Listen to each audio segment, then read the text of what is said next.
It's always this weird transition in the beginning here where we prepare to live stream, but we're actually live streaming. So there we go. We're probably live streaming. I'm going to hand it over to D, who tells people or will tell people who is allowed to be here. Go for it, D. What's going on, everybody? This show is for educational and entertainment purposes only. You have to be 21 and over to be here. That's viente un in French. If not, you have to get out. Back to you, That's right. Theodore.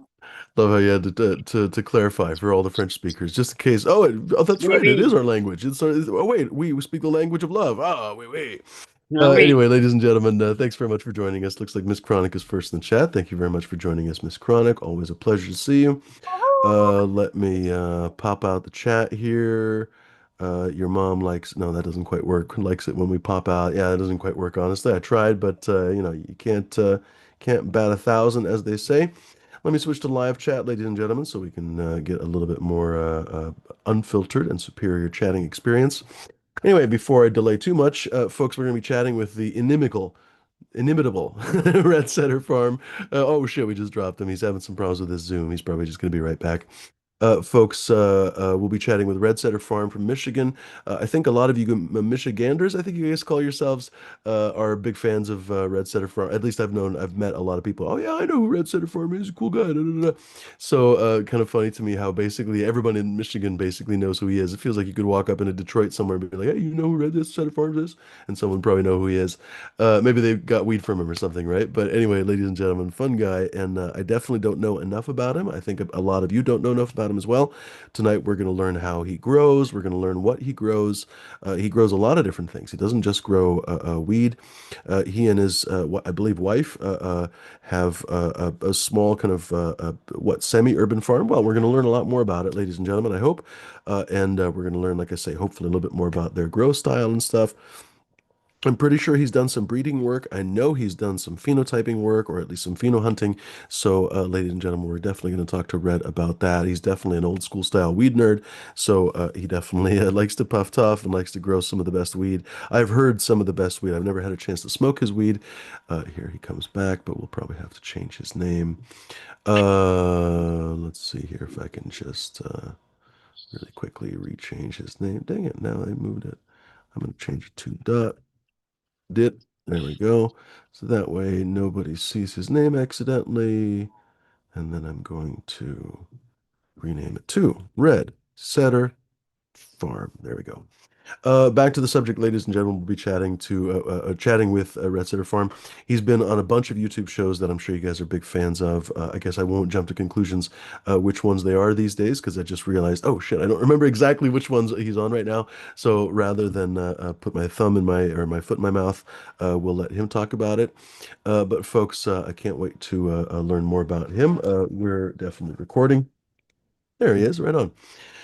In the meantime, ladies and gentlemen, big news, I hope, on Tuesday on my website. I'm going to finally be releasing a few new lines. It looks like at the moment, 5 or 6 lines. There might be a couple surprises, actually, because surprisingly, I had more packs of things that I thought maybe I'd keep to myself or keep for special occasions. But for example, there was one that I was like, oh shit, I could totally release this one. Limited packs, but it's going to be, what, I don't know, 6 or 7 or 8 packs or something. I don't know, maybe 10 packs, depending on when I finally husk it out, so to speak, or I don't even know finally bag it up. Anyway, but there's going to be what am I trying to say? Mama. There's going to be Pine Sol JTR. There's going to be finally that Super Boof JTR that I was talking about for ages and ages.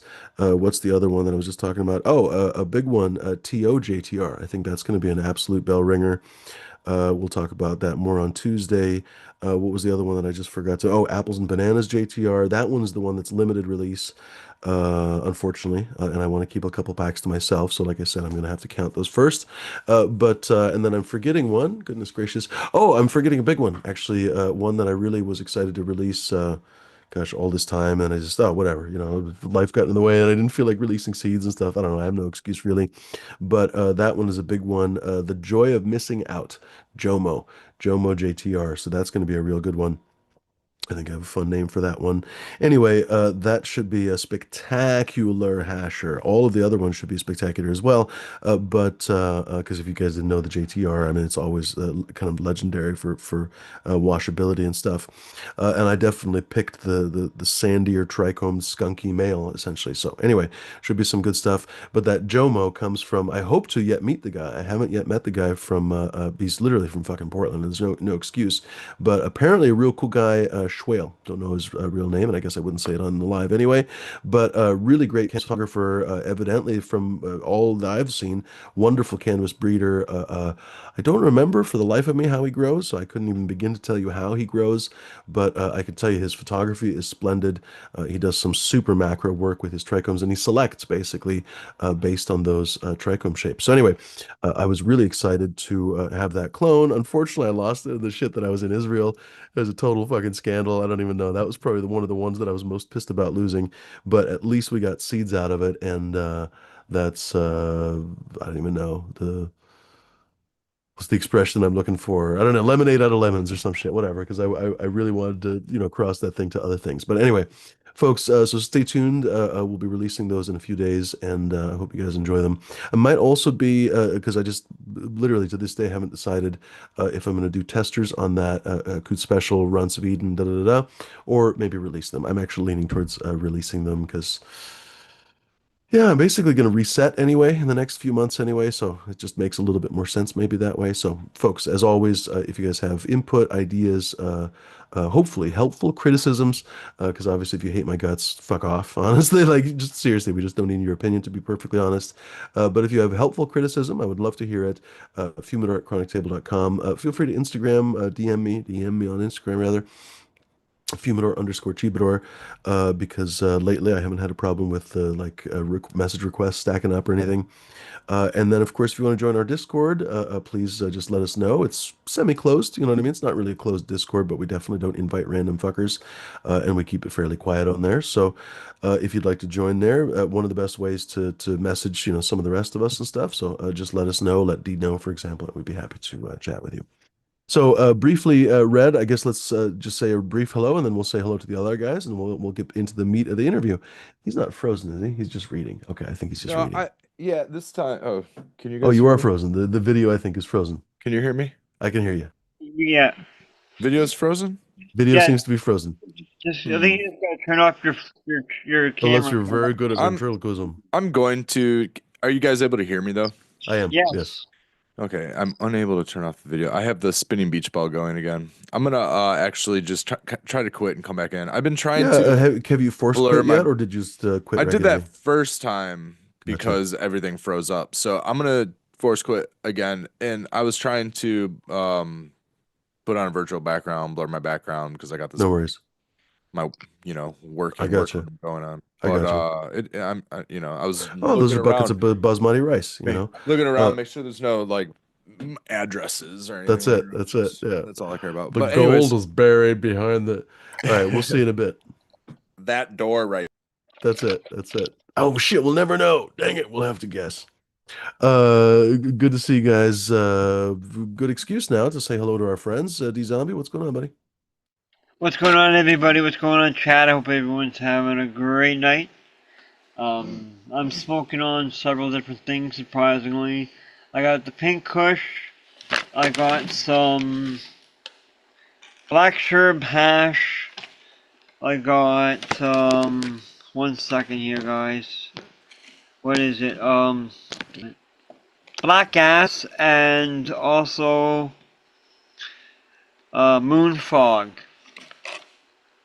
for nighttime. Moon fog. I wonder what all those crosses are actually. Do you know what black I gas do. is? And I knew what moon fog was. Let me look it up again, real quick. It's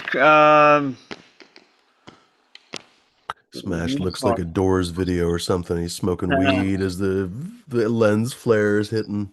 Cheers, all that's green. Good to see you. Hey, GG. By Hello, the way, everybody in the chat. By the way, oh, it's Humble Seed Company. That's what it was. oh, right on. I thought you Yeah, said I they were like in the Humble chat. I Seed. was like, oh, that really? Yeah, so it's Humble Seed Company. The black gas was? No, the moon fog, Oh, gotcha. and it's good for Uh, nighttime. good name for them. And do you remember what the cross was again? It doesn't say. Oh, interesting. I'm Yeah. surprised they tell you the breeder, but not the cross. What's it I called? know. There it is. Moon fog. P P face pi face OG P face OG. Pie face. Yeah, yeah, and high octane. Oh, okay. Hmm. I just saw it at the very bottom. Yeah, so I would have figured it was maybe Moonbow because he's not all that far from Portland. He's within driving distance, 1 day driving distance of Portland. So they talk to, I'm sure he talks to Archive all the time. So I would have figured like Moonbow by, what's the, Mendo Breath, maybe? I don't know. Or there is what is it, a Humboldt Fog, or what's the fucking strain called? Can't think of the name.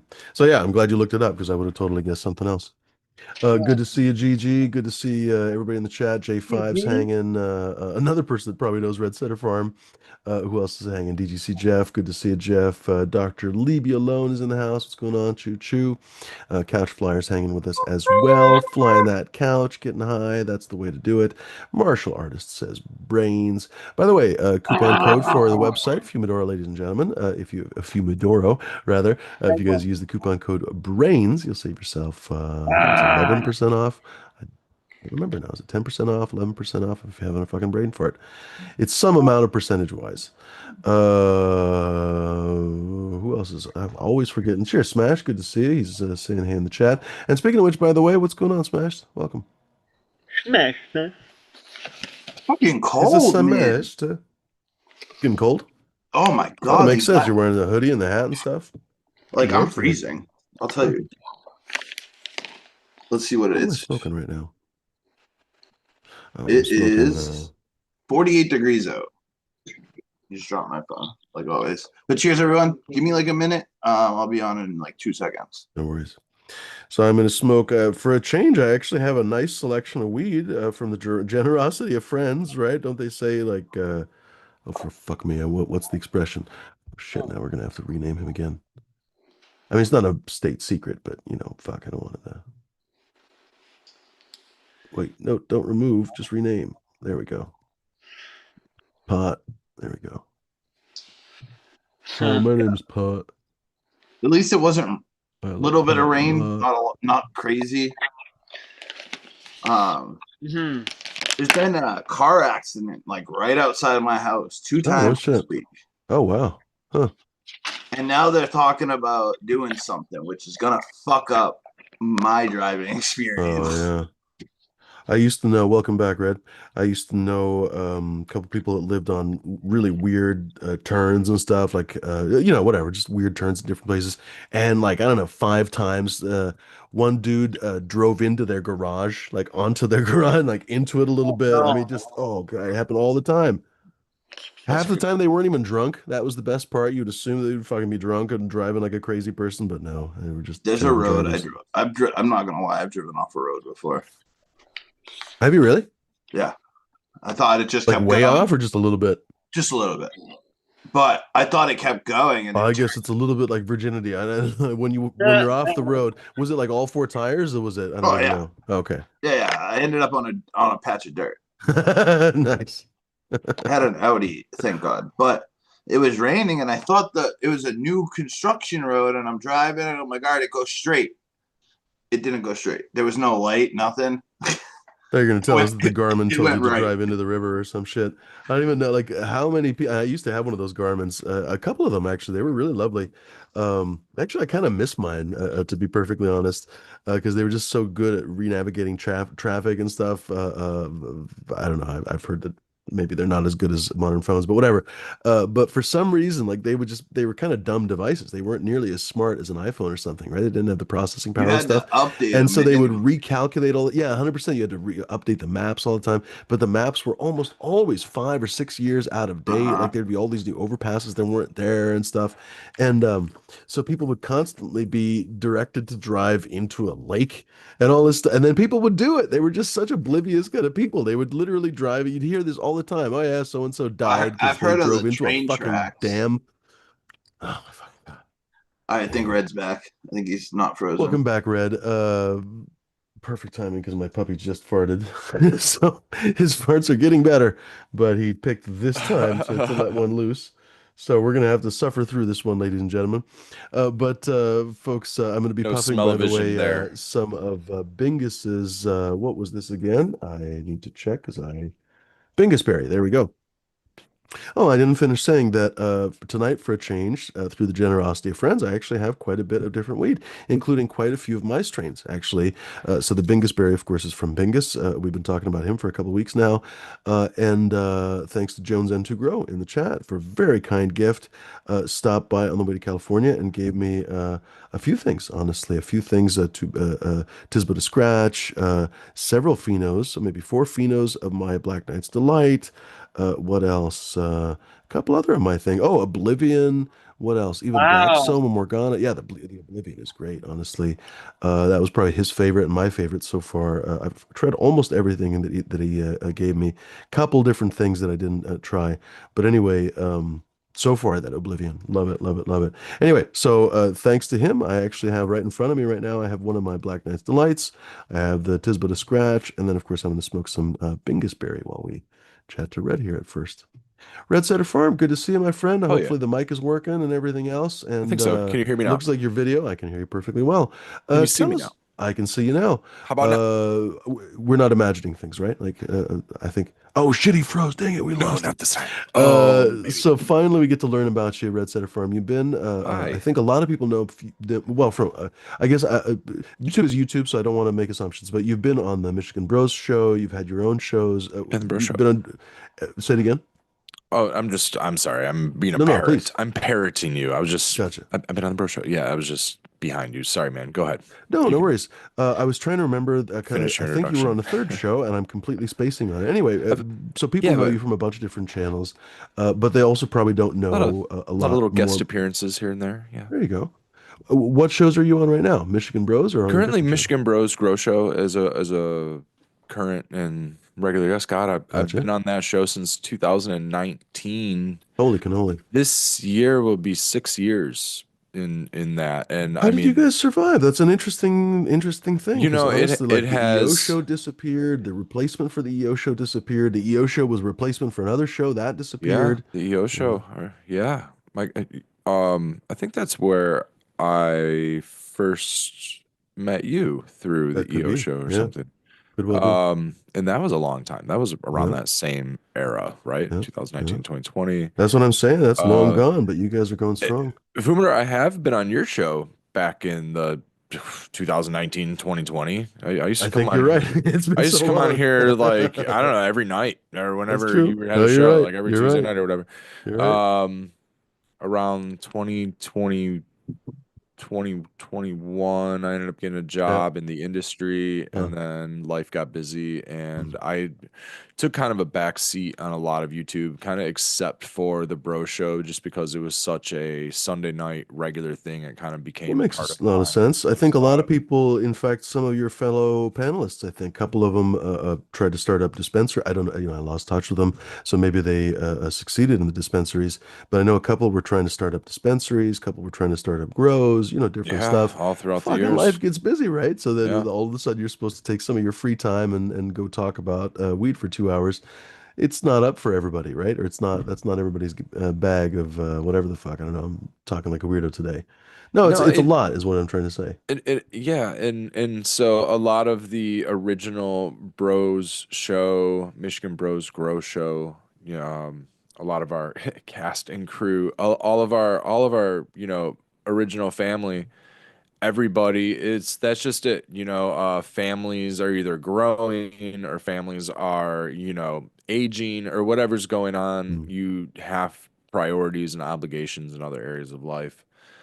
And a lot of people throughout aging and life, get into different aspects of their hobbies, and sometimes people don't grow anymore. Sometimes people still grow, but they just don't want to be in the, you know, whether it be educational field or just whatever it is, right? Just this like entertainment aspect of this.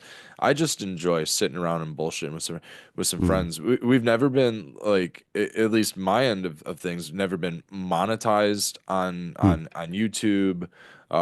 You know, we don't have the way that the Bro Show currently stands. Like, we don't currently have any Patreon or like any mm, sponsors or anything like that. We jump in every Sunday night just to talk shit. You know what mm. I mean? So. That's probably one of the I, reasons why you succeeded, to be honest. Yeah, nobody got any kind of weird jealousy or anything. Yeah. we don't have any of that stuff.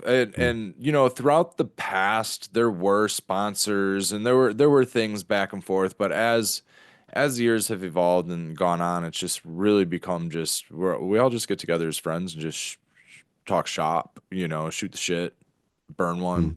We need to have our outlet of chatting like this, because otherwise we're giving, you know, faint ear bashings to our mothers and families and, you know, in-laws and all these people who cannabis could be good for, you know what I mean? And why aren't you using it? And, you know, doing all that stuff. So, Oh, or dude. the growing aspects of it. You know, I could talk about growing all day to everybody. So thankfully there's this outlet of a community to talk That about it too. reminds me, by the way, your video froze some Oh. time ago, so I hope your audio is still okay. Mhm. I'm fine. Like, I guess for us, it's just like a background. I don't know. Does it look normal for you guys on the screen? For me, it just looks like a frozen background, basically. So it works just fine if the audio comes through. But I'm just saying, you guys see it just fine too, D and Smash? Yeah, it looks pretty good. Actually, it's a good shot of Fred. Yeah, that's true. Actually, it's not like that or so. Oh shit, we just lost him. Oh, Fuck good off. picture back Well, so on. I guess while he's rebooting. I'll mention, although unfortunately he won't hear this, there was this great little videos probably from TikTok or some shit, shit that basically got reposted on Reddit, but I saw it on Reddit, of some family. I don't know how much family there was, but they were all laughing in the background. And I guess you see the older son, and then you see grandpa, and they give grandpa, the video basically starts, and mostly the entire video is just grandpa, pretty older guy, like definitely in the 70s, I want to say, maybe even late 70s, eating an edible, evidently for the first time. And then it cuts to him basically just laughing like a fucking idiot, basically just laughing at everything. And they're like, "Oh, what?" He said something like, "Oh, I was hungry." And they're like, "What'd you eat?" And he lists like 15 different things. It's like fucking chips and this and that. Like, so you got the munchies basically. Anyway, so some of the top comments basically responding to this were just like, dude, this is the best example of the medical use of cannabis. You know what I mean? Like, we're always talking about how we enjoy cannabis and how it tastes and this and that and the other thing, Mhm. but we do have to remind ourselves that there is this really profound medical use to cannabis, and it is a profound life-changing thing, especially for a lot of folks who yeah, can't or for whatever reason won't get relief from, for example, narcotic pain relievers, which are really bad for you in a variety of ways. You know what I mean? So how do I put this? For example, they were talking about in the comments, people were talking about how a lot of times end of life people are already juiced to the gills on whatever the fuck they could be juiced on, but they're still in a ton of fucking discomfort and a ton of pain. They don't eat, and on and on and on. And folks were discussing, even in hospice and so on, people were giving their family members, I don't remember, edibles or whatever. And even just sometimes for a couple of days, this person would feel relief and happiness and a smile on their face. It was really something else. Yep. And that's what I used to say when at my legal, or not my legal, at our medical dispensary we used to have in town before it got shut down because of the legal market and shit. But I used to love to see all the older folks, the seniors, used to be guys, people that come in with those motorized scooters and stuff. And I'm Mm, like, that is awesome to see older people and seniors coming in just to get cannabis or mm, flower or edibles or whatever, you know? hmm. I really enjoy seeing that at that store. Yeah, things have definitely changed, even just the last few years. I think around kind of North America, a lot of stuff has changed. Because really, just a few years ago, there was still kind of a stigma about it in Portland area, and I think it's mostly gone. It's not completely gone, definitely, but I think for the most part. Well, I hope Red gets to come back. We're definitely having some problems with his. I think he said his Zoom. I wonder if his Zoom is just not updating. Maybe it's trying to update and it's not. Oh, that's really frustrating. Hmm. Uh, Because unfortunately, I don't. I know he has a Mac, but I don't know anything more. All That's right, a we'll good figure it gaming out. computer. Oh, look at that. All its screen says our busiest day is Wednesday, senior day. How funny. Oh, right on. Yeah, that makes perfect sense, honestly. You Cheers, won't be Hillbilly seeing, Herb. Hillbilly Herb, rather. What's that, D? all like Gigi. You won't be seeing me for that sale anytime soon. Believe me. No senior deals for me. How about senior deals? Yeah, see. No, Uh, Gigi's the best. I'm here for the senior Oh, deals. you got to change his name to me. What's that? You gotta change his name. Yeah. Oh, okay. Sorry. CC Senor. Yeah, I want to see some Mexican guy with a super, with like full on with the sombrero and everything come in and say, "I'm here for the senior deals."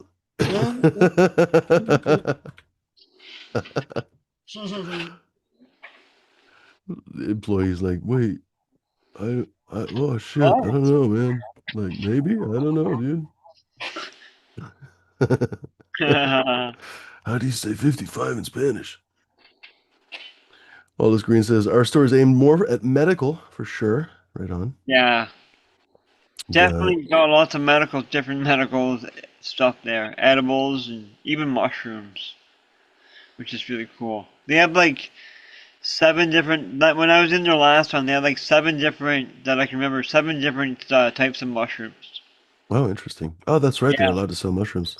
Yeah. Not too many places in the US are allowed to sell mushrooms yet. In fact, even in Portland, it's pretty hush hush. You're allowed to grow them, but you're not allowed to. And even then, gosh, I can't get a straight answer. I've been trying to get an answer from people because they just changed the rules again recently when they essentially re-illegalized most drugs.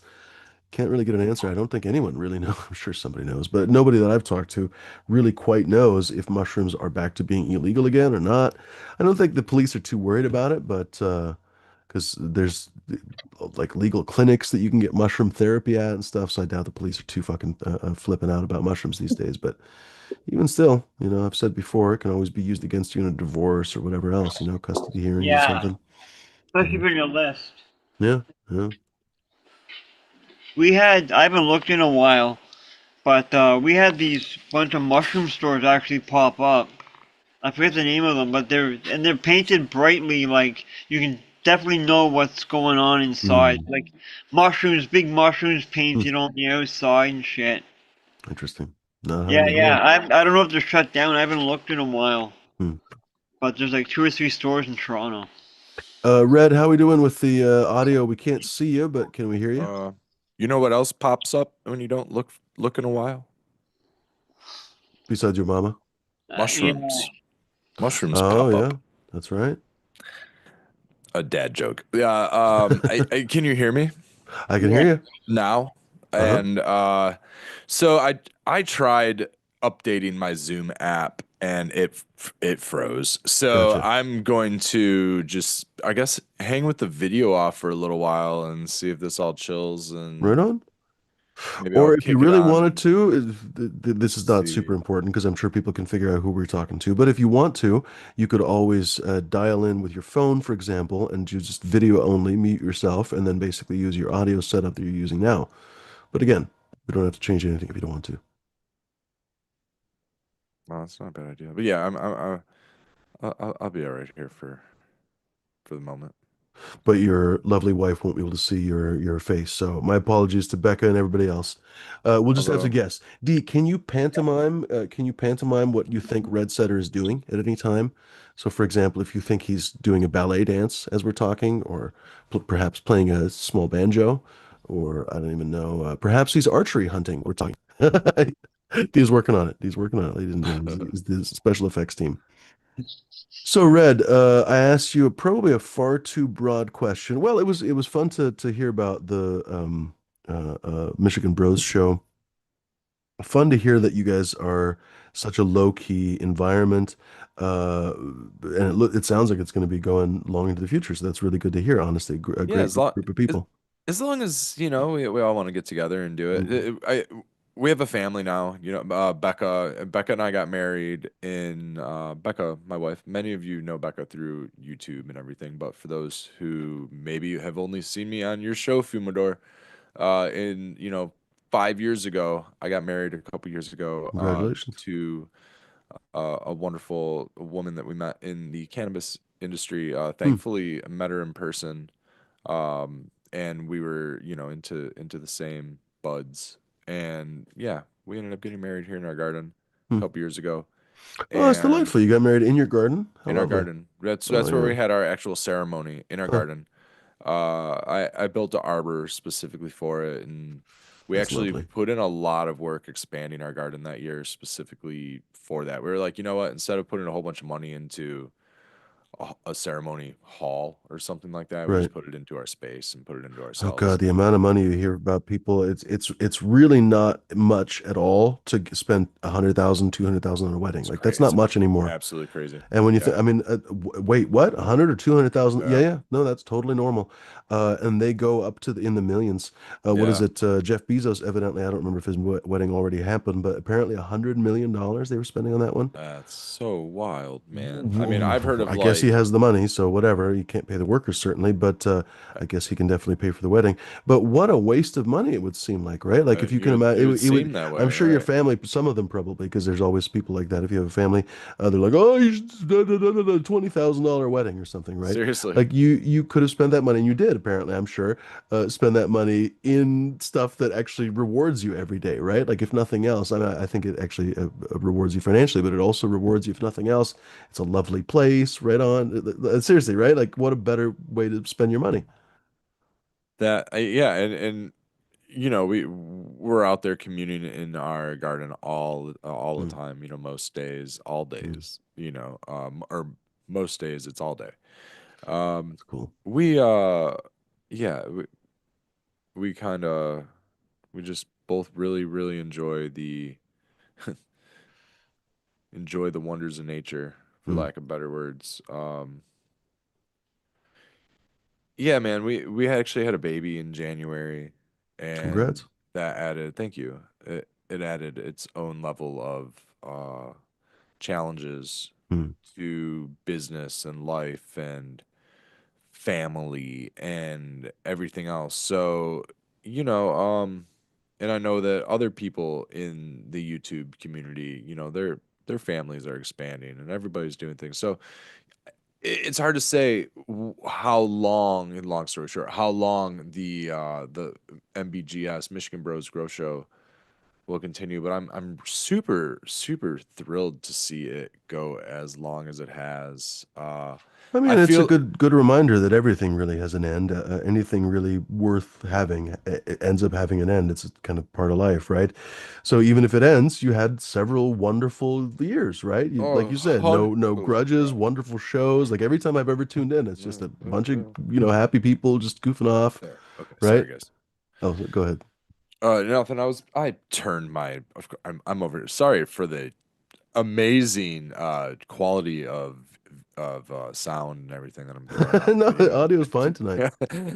Tuning in and out 4 times. And I'm over here messing with my mic cord and it did some things. Yeah, I've made great friendships throughout the show. Everybody that's been a part of that show, and then I've met, you know, broadly, all of these other friends that aren't even in Michigan because you guys are all in different places, jumping on all these different shows. Your show, Eagle Gardens show. That's another show that I've been on many times. Back again. I haven't been on Eagle show in a minute. I think I jumped on there maybe a year ago to talk about some stuff that was going on in the community.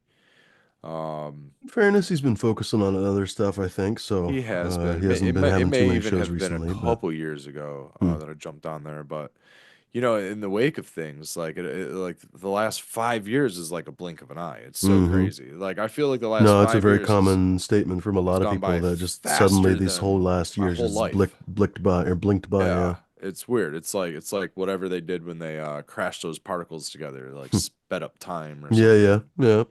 Or Or maybe it's after they just killed because Harambe and we're all just living in the consequences. Yeah, I know what you're talking about. I got high one night, and I had this thought. I view older people as moving slower, right? But if you think about like the theory of relativity, now as I age, I almost feel like the day speed up. I almost feel like time goes by much faster now that I'm old. I'm only 40, right? I feel like time goes by much faster now that I'm 40 than when it did when I was 4. When I was 4, I felt like a day took fucking years to go by, right? And Becca always reasons this to me and says, "Well, you weren't on Earth as long, so time seems longer, and now when you're older, you've been on Earth for so long, time seems shorter." And I That's think that literally it. Actually, yeah, I that's think that that's literally it. an amazing reason. But Yeah. my theory is that we are perceiving each other, right? So older people, people as they age are, it's actually a factor of time rather than it being like a factor of aging and slowing down, rather being a factor of actual speed and actual momentum or movement. It's a factor of time, and we're perceiving time at a faster rate. Therefore, we appear to be moving slower to the younger generation or the younger population. Right? Can you follow me with that? So in their So head, they're just fucking zooming around. they're zooming around, right? Right? And to us, they're zooming around. Andale, And it's andale. also time is going by much slower to them, so they're moving faster. So time in essence is a function of movement or speed in aging. But yeah, yeah, Unfortunately, based on the observation of several kind of hilarious old people I've met over the years. I think the opposite. I mean, this is the scientific process in action. Red Setter Farm. We might just win some Nobel prizes tonight. there it is. So a couple of my friends basically they would move very slowly, but they would complain like motherfuckers about it because they were like, "Fuck, I used to move so much faster." And apparently, as we've talked about this to like Bud Kilowatt, I think he's in the chat, or at least he was a little bit ago. As people get older, they basically their sense of time speeds up, and it's just this infuriating thing Yeah, where just weeks go by, right? Whereas right. when you were a kid, if your mom told you to wait for an hour, you were like, Jesus Christ, an Oh, dude. hour? How will I Yeah, ever live through an hour? And like when you're old, like an hour, what, 10 hours? Shut up. I gotta wait. What do you have? 15 hours. Give me more, yeah. right? Just time seems to fly by. And we've talked about how one of the few things that actually does reset that or seems to reset that for a lot of people, because it's infuriating to just kind of blip through your life, right? One of the few things that seems to reset that actually is psychedelic mushroom use. I was just Uh, gonna say 100%. Yeah. a mushroom trip or something Yep. where you Cheers, bud. sit there for 4 hours and you're in your head for 26. Maybe that's part of it. Yeah. And I don't know. I guess I've never had a chance to try other LSD, for example. So I don't know. But I definitely know that it helps a little bit. And I've heard quite a few people talk about Yeah, it helps that with kind that of time resetting that slippage. top or that time, whatever. Yeah. Time slippage, I guess maybe is a good Yeah, word for that it. it happens in LSD, but definitely not like it Mm, does in mushrooms. It mm, may it may also be dose dependent on LSD, and mm. uh, yeah, that's an interesting thing. Speaking of those, Polarity Science was a show that That's right. That's right. Becca Skilbo Abolished was on there periodically for the most part. Abolished was on there quite a bit, and and myself and we ran that for a couple of years discussing uh, the function of the show was harm reduction to get awareness in the psychedelic space, or at least the curiosity space for psychedelics, Huh. that there are there are other chemicals, there are other analogs of these psychedelic substances that don't hold the same safety profile that some psychedelics that you may be actually researching. If you're researching mushrooms, you're gonna see that they have a high safety profile, or at least a So I'm certainly not low really familiar risk. with what you're talking about. Basically, you're talking about literally how safe they are to consume. Is that the idea? Yeah, And for example, Or mushrooms famously, even though they may not taste very good, you might get nauseous from the flavor and stuff. Sometimes people get kind of upset stomachs and stuff. I mean, I find it weird because they just really taste like mushrooms, but some people just get weirded out by it. What was I going to say? The only thing that will ever happen to you is just to throw up, basically. It's not going to actually kill you or do anything bad to you. You can't it really shouldn't. overdose from Right. mushrooms. You have to take a fucking lot of them to have some kind of a toxic. I mean, there is a such thing as an allergic reaction, of course, Yeah. but that can happen basically to trees. Um, Go ahead. You were saying. Yeah, I mean, in essence, what you're saying is the theory behind cannabis as well. There's everything has a toxicity point, right? Everything is dosage. Water is dosage. You know, And surprisingly less than you'd think, actually. There's been a few people that died of water poisoning. There was a woman that was it was like a fuck, I can't remember. It was like a radio station contest for like $1,000. It's just so sad that a oh person yeah, died over yeah, that. yeah, And she yep, was supposed to drink like 3 gallons in an hour or yeah, a something. And couple so she gallons. literally drank like 3 gallons, and that was enough to kill her. I don't remember And exactly that what the doesn't even seem mechanism that. was, but I'm sipping on a quart, and I'm like, man, if I'm thirsty enough, I down this quart of water. That's like what, a twelfth of that. I mean, I guess don't drink any more. Put uh, an armband or something. Beep beep. No more the water. let's see, Hillbilly put it in the chat, the LD50. That's where, at what dose, where 50% of a population of whatever's being studied with whatever's being studied has fatal reactions to that. So, with psilocybin, it's up there in weight. With a lot of things, it's up there in weight. And it's But really up there. It's in the like many, many pounds, I think. Yeah. And for example, cannabis, it's in the hilarious amount of kilograms. Yeah. if you are, let's say you are, and it's also up there with even things like LSD. So now LSD is an interesting molecule because it's active at a microgram level, at a very small microgram level, like 10 micrograms. You can't see that with the naked eye. You may be able to with very, very good vision. By the Um, way, folks, these discussions are for informational purposes only. You couldn't possibly hope to buy anything from this show for any of the trolls that are watching, because apparently there are some trolls watching. Dee was telling me. Go fuck yourselves, first of all. and And second of safety all, and you harm can't buy a reduction. single fucking thing from this channel. We're not even remotely talking about something you could buy. These are discussions for educational purposes only. Back to you, Red. Yeah, harm reduction purposes for this matter as specifically because in those ranges of micrograms, you can actually fit that substance onto a little blotter piece of paper, tiny Right. little piece of paper. You can fit that into many things. What ends up happening is you build a tolerance to the substance, these substances, very quickly, LSD specifically, and many people with tolerances notably could take, 10, 20, 50.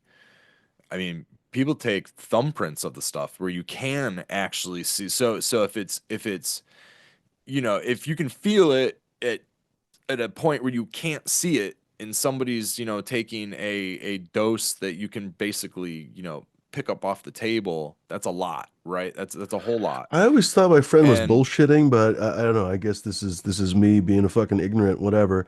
So I had a friend who had a little bit of a spicy life, and she and her ex-boyfriend used to drive, according to her, drive on the freeway and take LSD eyedropper hits.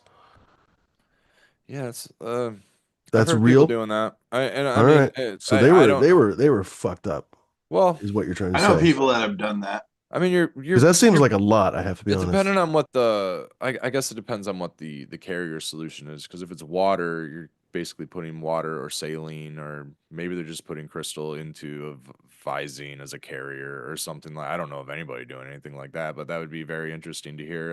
And there could be chemical reactions. I'm not a And at that chemist. I kind have of no limit, that was idea. my first thought was like, so what, you have to eat like an entire stamp thing full of LSD to get high or something? Like, what's his face? Benjula is always on the show talking about when he goes to festivals and takes a couple dabs. And I'm like, would you have to eat the entire sheet at that point? Probably. Yeah, that's heavy. But anyway, what I'm getting at is that there's substances that also fit on blotter paper that can kill you Mm, in that mm, same microgram range, mm. right? Um 25i NBOME. It's nothing new. It's been around for 50 years. Maybe it's been around since the 80s. Yeah, it's been around for maybe 40 years. The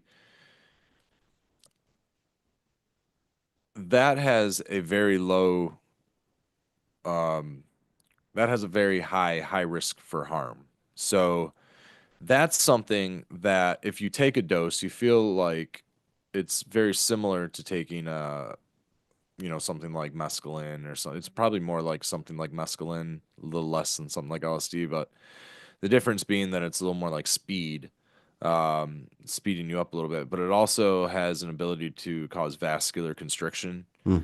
And so what ends up happening is your arteries constrict and your heart and your brain doesn't get enough blood flow. And with But at least you die happy, right? yeah, so yeah, I guess trippy and heavy. The so the reason that I got into all this, I got dosed a couple decades ago at this point, 15 years ago or so. I didn't get dosed. I willingly took 2 hits of what I thought was blotter, and the person that I got it from was talking. And I had gotten like liquid and stuff from him, but he was talking about like these super cheap psychedelics that you could get that fit on blotter paper and all this stuff. And I wasn't really thinking anything of it. But the next time I scored from him, he gave me a sheet of just like this. I don't know, man. It tasted funky and it hit super fast, like within 20 to 30 minutes. And it just took me on a roller coaster ride. And I didn't know if it was going to end. And it was one of those things where I've heard the designer actually talk. I don't know, maybe it was, I think Alexander Shulgin talked about, Sasha Shulgin talked about, only a couple of psychedelics that he's ever taken has actually made him fear that he wasn't going to actually come out of it. And one of them being, I think it was DOM, Doxum or something like that, where it's very potent, and that's the effect that I felt. So I don't know if that's what I had or if I had 25i NBOME, but it made me do a lot of research and a lot of digging into what the hell I had because I knew that it You know, let wasn't the me classic dial it back for a entheogen that I second. thought it was. Let me dial it back for a second before we talk about literally every psychedelic compound because I don't even know what that is. Not that it's not interesting. Actually, it is. This is very interesting. But I'm curious because as you were talking about it, I was thinking to myself, gosh, I'm honestly so happy with weed and occasionally mushrooms. You know, like I don't use the mushrooms all that often. I frequently think about growing psychedelic mushrooms, but then I realized, like, oh, fuck, I really wouldn't need all that much. So I'd end up probably giving away a bunch. I mean, I live in an area where it just wouldn't make sense to sell. There's so many people that already sell the fucking mushrooms. So it's, you know, I really would just be giving it away effectively. There's no way to compete with those people. Um, what am I trying to say? So I end up just kind of putting it off, you know, with the growing. But another thing that I was thinking about as soon as I thought that, I was like, oh yeah, you know, I love weed. I really can't do without weed, even just for a few hours. I love smoking weed all day long. It's one of my favorite things to do along with coffee and breathing, you know. But I'm like, honestly, with mushrooms, dude, I'm good doing it every once in a while. And so I guess I was going to ask you about that. There's a few ways that we could go with this question, I suppose. One of the ways that I could go would be, for example, what is it about psychedelics that you love so much? Because you clearly, I've heard you talking about it quite often. You clearly value the experience. So that's a potential avenue. What is it about psychedelics that you love so much? For me, psychedelics, at least as far as that I've taken them, and again, I've taken more mushrooms than anything else, I guess I would say, and the mushroom experience has all have all been, I think, good and valuable and fun in some certain ways. But one of the things that I really can't stand about mushrooms is that it shows me more of what I've already seen in life, and I want to see less of that on some level. I think that's the best way to describe it. Weed helps me see the things that annoy me, that it helps me think about them less, and mushrooms, unfortunately, help me think about it even more, honestly. I don't know if that makes any sense, but at least that's the case for me. So I guess maybe that's the probably the easiest way to do it. What is it about that psychedelic experience that really feels so important and valuable to you that you do it on a regular basis? Or do you do it on a regular basis? Yeah, I gotta say no, I don't do that on a regular basis because it's children in the house. So that's not something that Let's say happens. before, no, that makes perfect sense, and Um, and I understand exactly why you said that. Let's say before you had kids, a couple of years ago, for example, the average day or the average week or yeah, I whatever for mean, you. if we're talking statute of limitations, taking it back a notch, by the way, I'm in a county where the use of plant entheogens is decriminalized. Hmm. Um,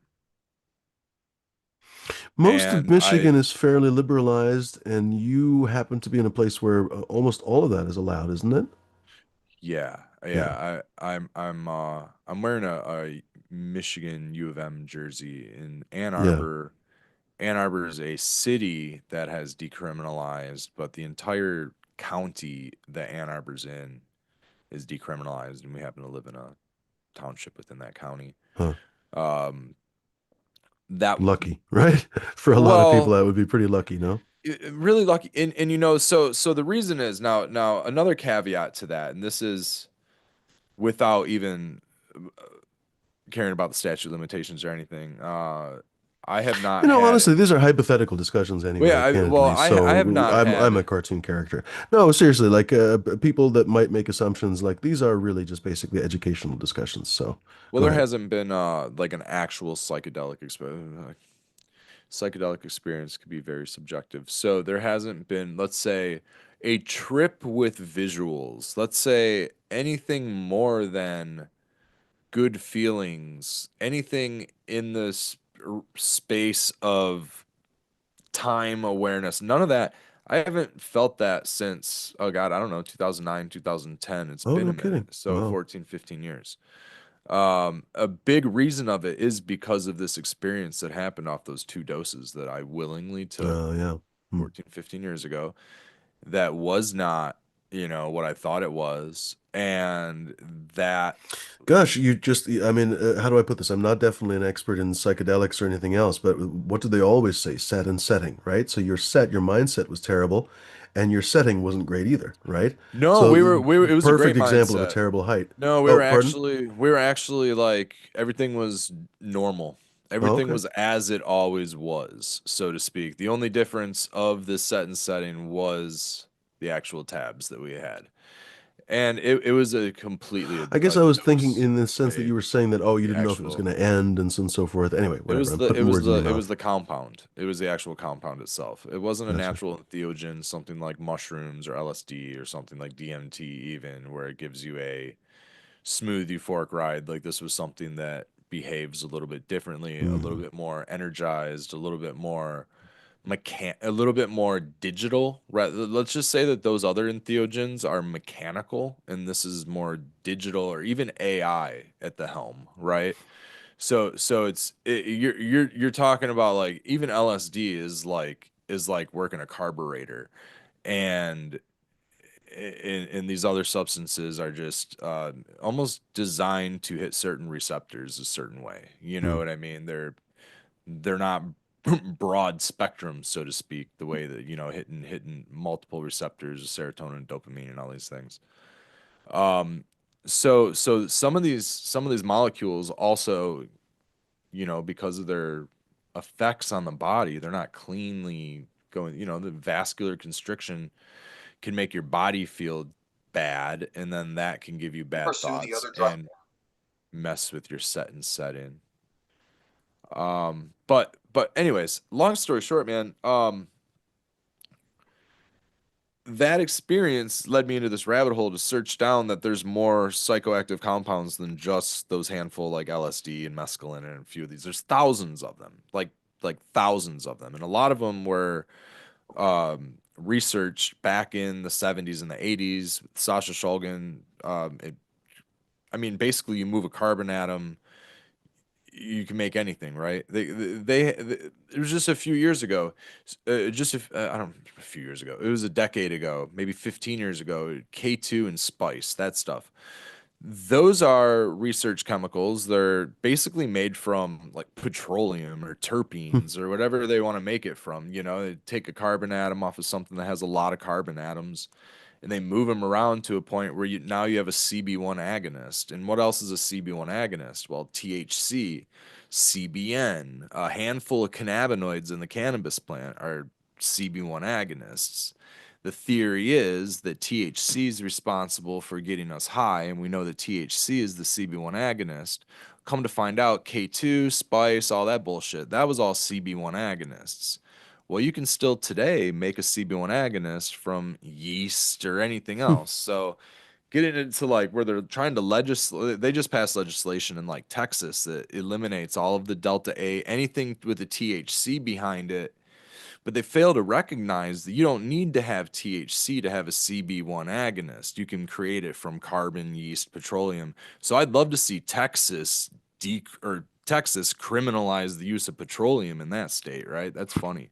Anyways, so what I'm getting back to with the whole psychedelics thing is No, but you just described like a horror show. I don't know. It's like some shit from The Expanse or something. Like where all the belters, everything they eat is like some shitty imitation of real human food. well, Everything, if they're lucky, it's soy that's what based our or food whatever. So is. I'm I mean, like, our food instead of is the that THC, our whatever whatever the shit they sell legally in Oklahoma, I mean not Oklahoma, but you just get random fucking spice. states now because Yeah. they accidentally legalized that a few years ago, right? But it's basically it's not real cannabis, honestly, right? Because it's been processed and this and that and the other thing. Anyway, so now it's like, oh yeah, they're gonna ban that because they want to reban just for no good reason. They want to fucking ban anything good in this world, and then they're gonna replace it with, like you say, petroleum byproducts that get you high. It's just like this Yeah, is just a exactly. fucking Yeah. bizarro shit world of everything. What the fuck? They Yeah, won't so it'd legalize the be weed, but they will legalize the petroleum that gets you high. It'll be petroleum that gets you Oh high. my Exactly. assholes! So What the they'll still fuck? create a CB1 agonist, and they won't call it K2 or spice because those are illegal now. But they'll move the carbon atom to still make a new K2. What's funny is they can make it out of yeast. They figured out how to move yeast around enough to make a Yummy. CB1 agonist. So I don't know. That it's chemistry is really interesting in that route. But basically, what I'm getting at with safety threshold is that is I that built a is that lot there's a of. lot of heads that will eat a 10 strip without thinking whether or not it's NBOME. So that got me, well, a lot of Yeah, heads probably aren't eating a 10 strip because without knowing who they're getting it from. So I mean, exactly. so there is that. But for Yeah, but those, there's so many research chemicals out. Like I did two CB once, and that shit was fucked up. I literally that, felt like I was glitching. My whole brain was like glitching. It was the crazy. and that's what well, I guess that's not what I mean.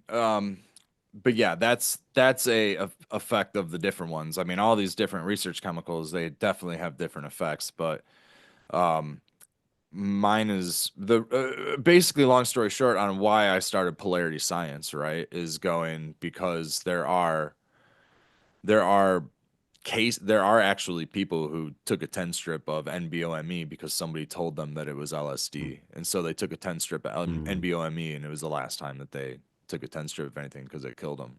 Hmm. So that's basically kind of where that came from because I realized how close I was to potentially hitting one of those fatal instances because I was in that. Oh, I knew kids in college that would take anything, anything someone would hand them. Especially, I don't even know how they pulled it off and didn't get raped. They probably ended up getting raped, honestly. But Yeah. women friends of mine, they would take anything anyone would give them. They pop in their Well, mouth. that was, I was in that. I was in Okay. that, I was there. eat a Huh. handful of stamps club, and I thought to myself, I could have really ate too many of these thinking that Hmm. it was, you know, like man, if I was in a Not to different mention what point a in my lucky life part of the partying world with that you don't that. have to worry about waking up without a kidney or some shit. You know what I mean? If it was in Southeast Asia and you did that, fuck, right off. Oh my Seriously, man, goodness. right.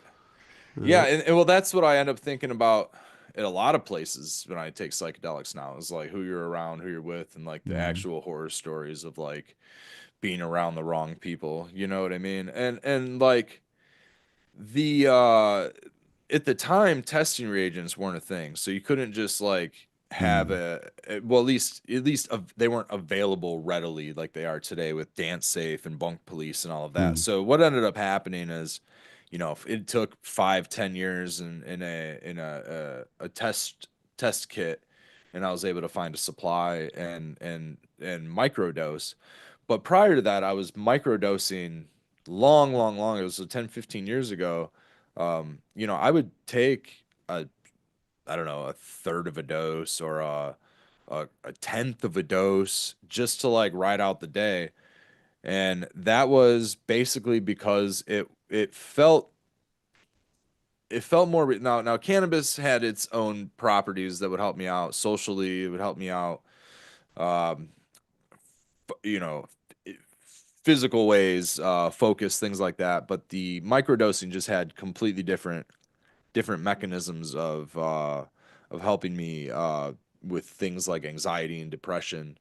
At the time, things I didn't even know that I had, but I knew that it was helping me function better.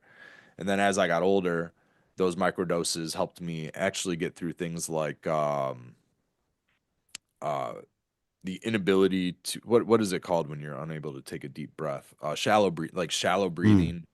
Uh, I had a panic attack at the beginning of the pandemic that lasted almost 4 months. Oh, I wow. couldn't I didn't take a single deep breath from I think like the end of March through beginning of July. Wow. And then Fumi, I don't know if I might have popped on the show once or twice after, but basically I don't think I did because what ended up happening after the pandemic was I ended up basically my entire relationship status completely changed. Prior to the pandemic, I was engaged with somebody for like 4 years, and right around the pandemic happened, we were supposed to get married. So that's Mm. one of the causes for the mass panic attack Mm. was this planned wedding that was supposed to happen during the pandemic, Mm. and it kept getting kicked back until the inevitable, of course, occurred where my ex, left, and I ended up hanging out the rest majority of the pandemic in solitude, Mm. me and my dog, and it was the best thing that ever happened to me. Mm. It really was in many, many, many ways. I found myself. I found meditation. And all this time, the cannabis community is active, right? The YouTube cannabis community, taking it back to the beginning when we were talking about, everybody was like there for me through that, and it was just such a great. Even though I couldn't really, everybody's so far apart, not really able to like see people. We're still there, able to communicate and do these shows, and everybody sits up till 4 in the morning, bullshitting, and it gives you something to do. And so I know exactly where everybody's at that tunes into these shows, late nights, early mornings, hanging in there, just whatever. You got shit on your mind. Who knows what it is, right? The year we got married, my dog got sick. My grandmother passed away from dementia. My mom got cancer. Then we got married. Then my mom had surgery for her cancers. Then my dog passed away. That was all in 12 months, and that was just like 2 years ago. You know what I mean? So we all have a ton of shit going on, and we all need Breaks. these like it is communal events that we happen to have weekly with each other, but also those breaks where every time there's been one of those hardships, heartaches, anything like that, it just seems like I wouldn't say that the psychedelics become a band-aid like other drugs are band-aids. I think that the psychedelic experience, Fixes even you. yeah, even at a minimal, at a But it doesn't small fix you automatically. microdose. One of the frustrating things, maybe, or I don't know, frustrating or useful, I guess, when you take psychedelics, both are the same thing at once, honestly. You kind of, it's like you have to do the work. I don't know, it's like having a therapist or something. You actually have to sit there and kind of think through the problems, think through the issues, and then the psychedelics just give you this kind of, I don't even know, quantum version of it where you see all versions of Are it, right? It's you like spinning a are you globe with different referring to A perspectives or a good something. friend. are you A referring to good a I guess friend I'm after treatment. referring more to mushrooms, I suppose. Pardon, Red? well, are you referring to a macro dose where Yes, you I would have say an macrodose, experience? definitely. Yeah, yeah. I guess I would say that that's a good point because I was not specific at all. So I would say basically a quote unquote heroic dose, not a heroic dose, I guess. What is that, 12 grams or something? But definitely a macro dose, a few grams of blue meanies or something. You know what I mean? And Something that most people most of the time take. Maybe not like a gigantic amount, like what was his face? Paul Stamets talks about 15 or 20 grams or something that one time. No, probably not that much, but enough to feel it.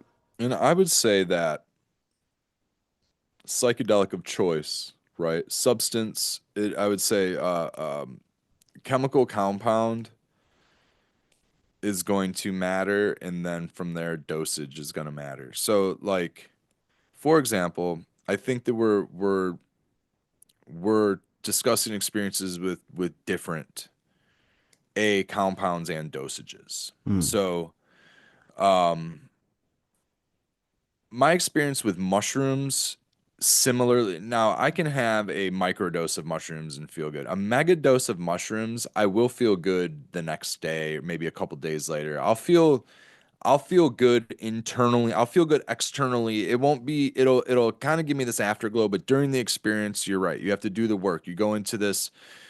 Mushrooms can put you in the fetal position very easily, for lack of a better way of explaining things, right? Whereas LSD doesn't put you in the fetal position as easily as mushrooms do. And I don't know if that's because mushrooms are more of a potent psychedelic, That's what I've but heard. Unfortunately, I've heard that the old Sandia LSD was a lot stronger, but of course I have no access to any of that. Uh, again, was it actually LSD or was it another form of the thousand research chemicals that actually exist? Because that's the other thing. They say that the I'm just going on the, sunshine, what what was was the the, sunshine orange or one of those was not actually LSD. It was ALD oh, 50. oh, So, okay. so Because you I know, think I was talking about Sunshine Orange because I and was specifically talking about the dude that wrote about the plants and the burgers and whatever, Michael Pollan. He wrote yeah. about psychedelics, LSD, da da da da, da. And it was an interesting book, honestly, because he's a total fucking square, but he was kind of Yeah, open-minded that about book it. is Anyway, How to Change Your Mind. yeah, I think there you go. Yeah, Yeah. And for the record, it's orange sunshine. there you Orange go. Right Sunshine. on, Thank bud. you. Yeah. Very Yeah. interesting And clarification, by the way. the theory is that that wasn't actual. Well, it's either that it got him out of more harsh sentence, or it actually was not LSD. But the to get there, you have to go through the one step to make it. So they did the Mm. time anyway, I think. But basically, it came out to be the actual Orange Sunshine was analog of LSD, which is ALD 50, similar compound, but again, not what it was said that it was, right? So, in theory, a research chemical. It wasn't a mescaline style chemical. It wasn't like NBOMe. It would have had the same safety profile of as LSD. It wouldn't have been like, it would have been similar, but again, different. Um, but again, that's that. It must, and from my experience and what I've heard, and this is the best way to kind of explain it, is mushrooms are like being pulled behind a rocket ship, while LSD is like you're actually behind the wheel of it. Mm. Um, and Because yeah, mushrooms can kind of lead you by the nose a little bit. You're and that's right. even in higher doses. And I'd say in higher doses, my experience is also because of a tolerance. So that's where that leads. But I would Mm. also say that with microdosing LSD, I mean very small doses, again, like that tenth of a dose, either tenth of a blotter or a volume, uh, volumizing liquid or whatever, taking it down to just a few micrograms, it it ends up acting more like a antidepressant slash I don't know what you would call something that helps you focus, but like, I don't even want to like put it on the same pathway as amphetamine, because it doesn't make you edgy like amphetamine. It makes you happy and willing and wanting to do what you're wanting to do. So, like, for example, I have a task list of stuff to do, but yeah, I got some daunting shit to do. I'm like, hey, let's do the daunting shit first. Why not? Mm. It's like it kind of organizes your thoughts. But then again, this is not a single, this isn't like, hey, I'm having a bad day, I should take a microdose. This is like, hey, I'm having a bad month, week, or year. I'm gonna start a regiment and I'm gonna stay on it. And you So what's the microdose difference? four days a What's the week. downside of one versus the other? In I other would words, let's say say I was talking about weekend warriors the other day. What if someone were to microdosing. go ahead? What I get the difference between microdosing mushrooms or the difference between the two, whether it's mushrooms or LSD, is you're going to get a you don't necessarily want to microdose LSD at 9 p.m. because it's not going to kick in until like 11. But you'd microdose your mushrooms in the evening, like at 9 p.m.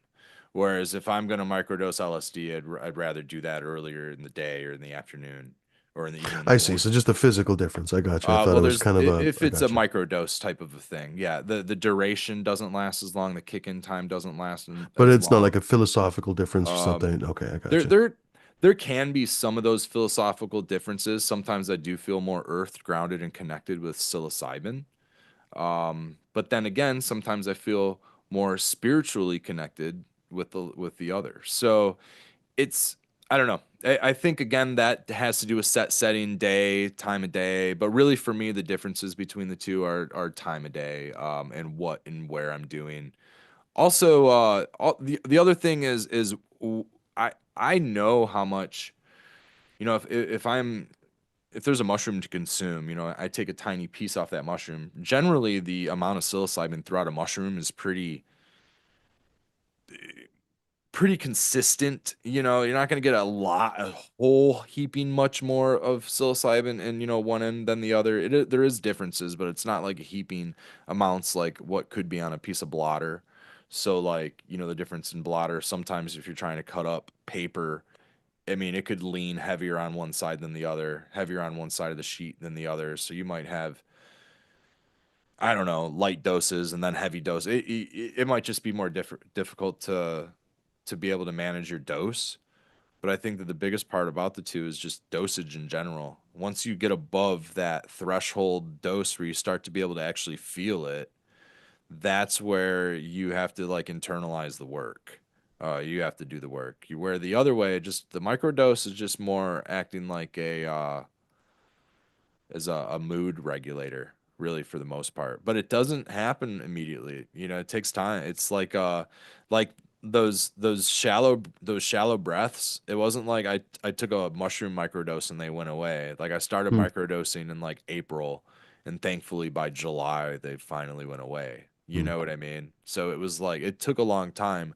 But what I did notice was that when I stayed on the regiment, the shallow breathing was gone. Now, here's the kicker. If I stop taking if I what I where it's at, weekly, monthly, it's kind of gotten to the point where it's almost non-existent, but it does help. What happens is every couple weeks I start to feel the shallow breathing coming back, right? Hmm. Start to feel the impatience or maybe a panic attack kicking in or some sort of anxiety coming on, and then the microdose tends to take it away, and sometimes almost seemingly permanently up until maybe there's another event.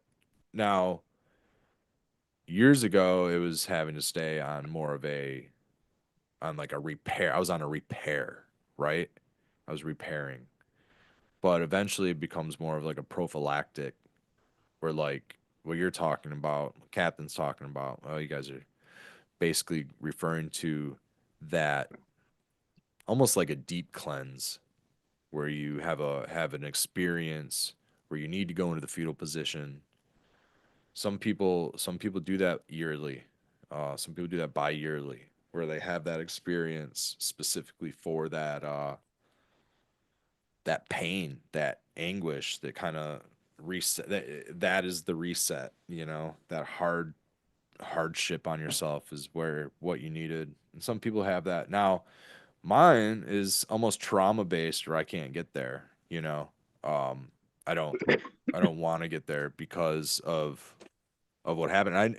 And what's funny is I have had close access, close encounters of the third kind, so to speak, where I've gotten really close to like that moment where you like feel the squiggles of the psychedelic experience kicking in, um, and almost want to go further, but either a fear sets in or a time limit where it's like 4 in the morning sets in. So nowadays it's responsibility. Being a father basically has to keep me on my A game at all times. So there's no there's no doing that. At least being a father of a infant, I should say.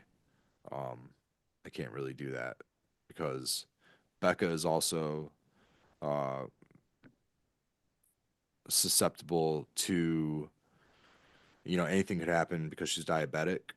So, if there's any moment where she's having any issues with her blood sugar, somebody's got to be there for the baby.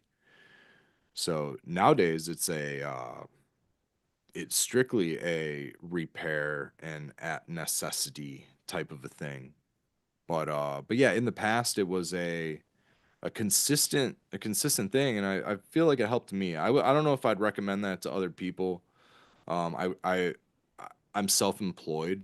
I work as a farmer and a DJ, and and I do odd jobs. I don't. I'm not a mechanic. I don't work on people's cars or anything like that. I don't. I'm not a surgeon. Um, I spend a lot of my time on cannabis oil and things like that for pain. So, that's just And I'm curious why you bring up some of those other professions because arguably all of those could benefit from is my gain too high? Arguably all of those professions could benefit from the occasional psychedelic experience. Why do you? It feels like you're implicitly saying that they would not benefit, or am I no, reading not too that they much into wouldn't that? benefit, but that it would really put a damper on their day if they got called into an emergency and they were stuck in the middle of an accidental overdose of a True, trip. Yeah. true. You know what I You're mean? an airline So, pilot and you're all of a sudden super high. well, Well, yeah. yeah, yeah. Take a psychedelic and it lasts for 15 hours and you got Mm. to go into work on somebody's car and you're like, fuck it, I'll go into work. No big deal. And Or you, someone comes into the hospital and you have to go to work. Yeah. it, yeah. Oops. And so more or less just like responsibility things, right? I mean, there's a lot of time where I'm able to have those types of evenings. Was a lot of time being that a lot of times that stuff is helpful depending on what you're doing. Like if you're bucking down, trimming, and like I use a lot of those things as performance enhancing mechanisms. Cannabis oil, microdosing, a lot of that stuff is enhancing performance and enhances your tasks. My specific caution is that you take too much and you can't get out of what you're doing. Mm. That's the big downside, negative side with psychedelics is that you can take too much and you can kind of be stuck in one spot for a little while. So, Hmm. but other than that, I mean, you're likely to come out of it, assuming you can take the day off work, you don't get fired, you don't mess anything up, come out of it good, happy, refreshed, repaired. Like I said, man, it's been a while that I've had like the true psychedelic experience. But back when I had them, I always had the feeling, even like after the first time I had a psychedelic, I was like, wow, that was almost like going to therapy, but I've never been to therapy. And I almost think that that would be what therapy would be like because I feel like I got it all out of my system. It was weird. It was like I didn't talk to anybody, I didn't have any conversations with anybody, but it was just this big conversation in your head. Sometimes there were answers to questions that I had that would kind of pop through, almost like they do sometimes in dreams. Have you ever had that happen? You have a question to something, and all of a sudden you get it answered It in your is actually very brain. much like wakeful dreaming. Actually, they say that the Yeah, brain lights up in the same way and so on. Yeah. yeah. There's a lot going on in our subconscious that I think that we retain a lot of information that we. I think we retain a lot of information, and I think that we kind of wakefully brush it off and don't remember it in our wake state, but we kind of retain it all. Well, at least maybe I do. Um, Also have There's a very fascinating vivid. phenomenon called third man syndrome, I think. And it refers mostly to people that are in alpine environments, evidently, but it oftentimes happens in deserts and stuff. It's basically in extreme situations where people are lost. Someone will appear, usually not in physical form. Usually it'll just be kind of a pleasant voice or just a guiding force, basically. Sometimes it's not explicitly a voice, but it apparently feels enough like a presence that people literally call it this kind of third man. And people have speculated what this might be, and there's been a lot of speculation apparently over the years, whether or not it's just our subconscious, whether or not it's potentially an actual latent personality in our subconscious. Could our subconscious actually have its own personality that's trying to come and save us in a desperate circumstance? There's been all these theories that I've read about, right? But it's kind of a fascinating thing to think about, right? In this extreme life or death scenario, a voice comes out and tries to help you a little bit. How delightful, honestly, on some level, if it didn't make you feel fucking crazy probably at the time. But anyway, That's interesting, man, yeah, because it's almost like what if the subconscious is like string theory? Like what if the subconscious is the source, right? What if they're all subconscious? Like, do you ever feel like you're connected with somebody when you're dreaming, or like I don't know, man. I find dreaming weird. A lot of people don't dream, so I guess it depends on whether that's or not true you too, dream, actually. Yeah. right? I dream. I smoke a lot of weed and I still dream. Um, I have very vivid dreams. I also have very vivid memory. Um, I've also experienced sleep paralysis many times in Hmm. my life. So, Yeah, but like I think it's a matter of some people don't recall or remember their dreams, but everybody's in some state of that in that's their what I dream. You know always what I mean? think. I Like, always I think like, how do mean, you not dream? You know, because like sometimes I go through phases. I don't I don't have dreams, but I'm having dreams. I just don't remember 'em. Then there's times where I remember every detail. right. Yeah, yeah. Yeah, I'll wake up sometimes and be like, "Whoa, I don't remember shit, but that was a crazy dream." And then I'll wake up But I'm pretty sometimes and be like, sure "I when remember you're every damn detail." asleep, like your mind is doing the same thing. It's just whether you like have the recall or not. Like I don't think people that don't remember dreams like just are asleep and have no like whatever activity like that's like part like somehow your subconscious comes with whatever a dream is or whatever's going on while you're Yeah, sleeping. don't they say that if you actually don't Yeah. get REM sleep, like it starts to really fuck you up, basically? So presumably you'd see other. Long story short, if you're not completely messed up, I guess you are dreaming. But like you say, a lot of people don't really remember their dreams.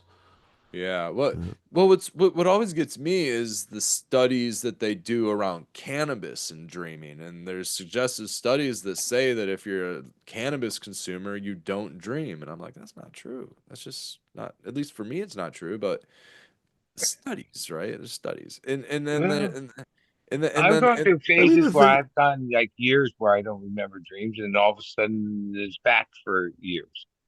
So yeah, and then there's but then well, maybe it comes from when people try to, what do? They try to take a tolerance break and they dream more vividly. mm, That pops in, yeah, right? And so now that I've definitely experienced that. And but I wouldn't say that I lack dreaming otherwise. Because I still dream for sure. mm, And I'm regularly curious about this place that I go to when I dream because it seems like this same place, but there's a lot of times where it doesn't.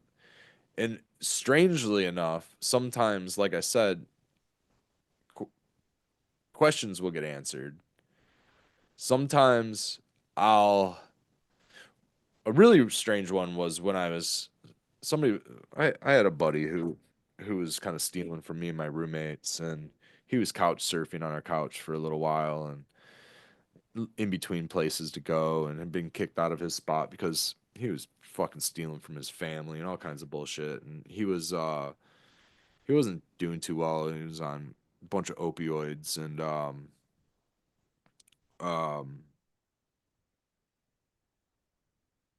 he ended up like I ended up basically not talking to this dude for a minute. For I still don't talk to him, but anyways, for a really long time. And months go by, and I'm having this dream, and I'm like giving him one in the dream, dude. I'm just like, you motherfucker, you fucking stealing, blah blah blah. I'm giving him one just verbally, right? Um, I wake up in the middle of this dream, man. I'm like, ah, fucking, my phone's ringing, and I'm like all fucking sweaty and shit, dude. And I look down, and this dude's calling me. He was calling me, and I haven't heard from him, and he was calling to like apologize. I didn't answer it. Like left me a voicemail. It was fucking weird, man. And then same house, same Right. time frame. I'm sitting there. I'm having a dream about really windy day, winds flying, shit's flying off my front porch. There's sand and shit flying everywhere. There's this big ashtray that I had on my front porch. It was a pot stand, right? It was this stand that you would put a pot on. But I used it. I filled it with sand and made an ashtray out of it. That thing's flying off my porch, and I'm reaching like Stretch Armstrong. My arms reaching, and I'm trying to catch all this shit flying off my porch, right? Wake up that day. I go to work. I come home, and I walk to work. I worked across the street. I worked like down the street. So Oh, I nice. I walked. I took my skateboard to work. Right on. Come home. I skateboard to work. I longboard to work every day. I come home, and that's when I realized there's fucking sand all over my front porch. I'm like, what the fuck is there sand doing all over my front porch? This is weird. And I'm looking around, and there's like shit. My front porch is a mess, and the ashtray was gone. Like, what the fuck? Ashtray's gone. Come to find out, the ashtray was gone. My bike was gone. Ladder was gone. A Yeah. fucking whole Oh, bunch of wow. shit. Somebody stole all the fucking metal in our yard, right?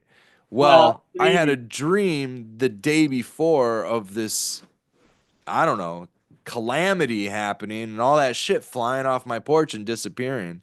Sand going everywhere, and then sands all over my porch when I got home from work the next day. It made me, and this is during my time where I was definitely experimenting with psychedelics. yeah, Um yeah, and it really made me think that, like, I don't know, Stargate was opening. You know what I mean? I was like, this is fucking yeah. weird, man. All these different experiences happen at the same general time. Really had me think. It still does. Still has me think about dreaming often. Haven't Hmm. had that happen since, and I almost wonder that if the psychedelic experience is almost tied in with opening up those doors, or if it's all just manifested mind fuckery. Um, Um, that's I very think Buddy's interesting. talk. Buddy, if you're talking, you're Oh, muted, man. oh, I'm gonna tell a dream story. So, yeah, and I confirmed it a couple weeks ago. So I went to the Spear for 3 nights. I took mushrooms one night, acid, and smoking all kinds of DMT in the show, and it was the most visual thing, so vivid you couldn't imagine it. Right, the Spear experience, and for like almost 2 months, maybe 3 months, that vividness, that color, like I can't explain the. It's like cartoony, but it's different. Was so like embedded that it was like in my dreams. I was in that exactly that, right? Yeah, other than it was like my other stuff and people and dreams, but it was all in this like virtual place that was like embedded in me. And it wore off. Dreams went back to normal. I went back there a couple weeks ago. Yeah, it triggered that same thing. Oh So like shit! I, I I realized like that kind of like experience, right? Yeah, it's in you. Like it comes into your dreams. Like Right, and like I don't know how far you could go with that or what's the end result, but like and that's just the beginning of that kind of like virtual. it, experience, and that's right? kind of where my thought of, I wonder if the string theory lies in our subconscious or in our dreams, because if you and your buddies are all tripping, nobody can say, you can be dead silent and you're all like having a conversation with your eyes. You know what I mean? You're just listening to music and you're all just kind of nodding and So in all other words, all your smiling at the guys' same thing. personalities, by the way, I'm sorry for conking out. Yeah, My go internet ahead. conked out for however long that was. Welcome to America, where internet just conks out all the time. Um, we invented the internet, but we can't keep it running. That should be our fucking slogan. We invented the internet, but we can't keep the fucker running. But from my Uh, perspective, it runs pretty damn good compared to where it started. you're fucking lucky. I don't even know. Mine conks out all the goddamn time. Oh shit, now I forget what I was gonna say. I was gonna ask you, oh, for fuck's sake, I forget. I was just literally gonna ask you. All right, back to you. I don't remember what I was gonna ask you. And like Fred. who really knows? Like I don't know how kind of research. There's probably some pretty serious research, but people, like they say, people that smoke pot have less memory of their dreams. Like if you go along with what I'm saying, but that doesn't mean that maybe the consumption of weed like accelerates whatever dream they're really having, right? I guess I was gonna say Or before it popped off. I still don't remember what I I was guess gonna just ask they you. don't like have But as much memory. fuck, what was I gonna say? That oh my God, this weed is literally making me forget what I'm gonna say every single time I'm about to say it. Exactly. Fuck off. What the shit? I'm gonna have to write it down on post-it notes before I say a single thing out loud. Oh my God, I It's a literally good second time in a row thing. I forgot what I was gonna say. All right, back to you guys. I'm gonna have to not smoke this during interviews anymore because what the hell? So yeah, again, I don't know why I freaking bounced off here. I was gonna ask you a perfect question, but I don't now. I don't remember. We were Anyway, Red. talking Go ahead. about, let's see, when you popped off, I was just talking about a dream coming true, Oh, or you a know what I was actually gonna dream say that coincidentally coinciding with another thing happening.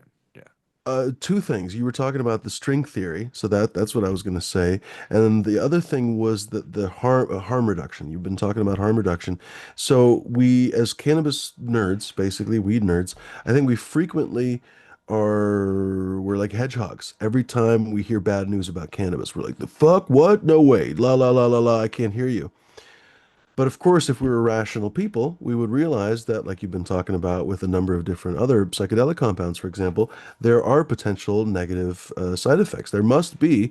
Everything in the world has some kind of a side effect, right? I don't care what it is. Cheese, running, whatever, right? Like literally, there's good things and there's bad things Water. about it. Water, 100%, right? We were just talking about if you drink too much water. So it's logical to assume there must be some things about cannabis even that aren't that great for you, right? So even though there might be 15 things that are wonderful, there might be a couple things that are bad for you. It might be more than a couple things, right? And I think I've definitely been kind of, I've bristled at it before in the past. But the reality is, if we kind of step back and think about, I'm a joint smoker, for example. Well, that can't be that good for you, right? So over time, I want to get away from smoking joints and maybe start vaping them or something, you know what I mean? But where am I getting to with that? That we oftentimes reject that somehow. I can't remember exactly how I was going to frame that for you, but at least that's what I wanted to bring up. And then I was going to ask you for clarification because you've brought up the kind of string theory with personalities. So I guess string theory revolves around it's sort of an unproven theory still. So it's a hypothesis, I guess you could say, that all the universe is really fundamentally made of subatomic particles that are actually strings that vibrate in different uh, dimensions, basically. And their interactions essentially create mass and create waves and particles and all this different stuff, right? They create the universe that we see. So in your sense, are you referring to, for example, people's personalities kind of resonating on some kind of a frequency? What do you mean by it? Yeah. Yeah, resonating on a frequency that puts you into whatever dimension is, let's call it dreamland, right? I don't know, it seems pretty fictitious. What Dreamland. is it? Not ketamine, but one of the drugs everybody apparently sees the same palace or something. DMT, they're actually There it is. mapping a realm. And they're Yeah. doing that in can't think of what studies they're doing that. What the So it's either some kind of an intrinsic architecture to the human mind that gets unlocked, or people are literally going to some fucking palace or something, right? There's not all that many Yeah. Yeah, Yeah, possibilities to there's that. It's yeah, kind of no, those intriguing. couple possibilities. Yeah. Exactly. Right. yeah. And like my experience with GMT, like I'm not really like a UFO or alien believer for the most part, except in that in multiple times, like yeah, the the that is what's been revealed, or that's like what you go to this like space in, like with I guess aliens. I don't even know what, like if they're like showing you some truth, you're like trying to get to the next like truth, and then all of a sudden you're out. You think you can go right back there when you can't go right back there, but you go somewhere else. But it's usually when you're really out there on it, like the good shit. Yeah, it's like the only way I can describe it is like alien. Like you meet the aliens. And that's almost That what I mean about the differences between those different psychedelics, where some are much more, or some are analog. Some are like mushrooms are so much more analog than some of those other ones that almost seem like you're behind a digital device, almost, well, I almost mean, like you're in a I kind of LED try to TV. stick in all ways to plant drugs that are directly from a plant. Even LSD is directly from a mold, a Right. rye mold, That's why it right? So feels so much more analog than right, and like. mushrooms is definitely a plant, and when you get into some of these analogs, that's not where they're from, Oh, I like, mean, I mean analog like radio. I mean like oh, okay, before yeah, digital. I mean like yeah. they feel so much like a lesser technology than like those some of those research chemicals like 2CB, Hmm. or like like my example was Why do you DOM, think that or is? You mentioned earlier that the I research really don't chemicals seem to know. be targeted specifically for receptors. Do you think that's really what it is? It's Because that's, possible. we cannabis people kind of talk about that in terms of this sort of whole body effect, or the for Well, there's two different whole cannabis medicine, types. for example. Go ahead. The psychedelic so psychedelics is broken into two different categories, where you have in entheogens in one category, basically the non-digital or analog versions, and then you have those phenethylenes in the other category. Phenethylenes, mescaline, even mescaline's natural, comes from a cactus. I'm Um, misunderstanding. but it's Entheogens, I guess I'm getting this wrong. Aren't entheogens things that basically change your consciousness? not all, no. Entheogens are a specific category Uh-huh. of Okay. psychoactive compounds from Okay. nature. And there's also phenethylenes, which are another specific I must be getting category this of wrong. The compounds. anandamide, entheogen, those are not connected. Anandamide is in your cannabinoid receptors. I'm Anandamide thinking of a is different word. I'm sorry. Go ahead. CB1. Go ahead. That's okay. Um, there's so like mescaline and a lot of the new research chemicals. Well, mescaline's natural, but mescaline would be considered I think it's considered an entheogen because it's natural, but I think it's actually considered a phenethylamine because of the way it responds on your dopamine receptor or something. I think phenethylamines focus more on dopamine, and entheogens focus more on serotonin. Something like that. It's some basic breakdown like that. Hamilton Morris would be able to answer that way better because he's talked about that. We'll get them on the show next week. You should. The You should. Like, to be honest, that guy Yeah. seems to be Might be like, the shit. like of this age, someone that's Not like, doing you anything. know, like, He's like not on taking it TV further, right now. He's nothing. like, oh no, he's YouTube. He makes YouTube. He just came out with a 2.5 hour.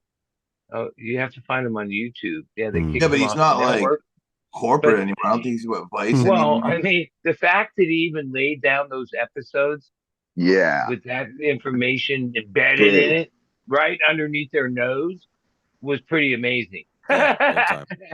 Like, it wasn't like I remember watching that shit and realizing, yeah, he's giving you the like, oh, it would be, you'd have to write it down, but he was giving you the formula, like some pretty heavy shit right on TV. Yeah, pretty For, crazy what he did there. And but like he's trying to like,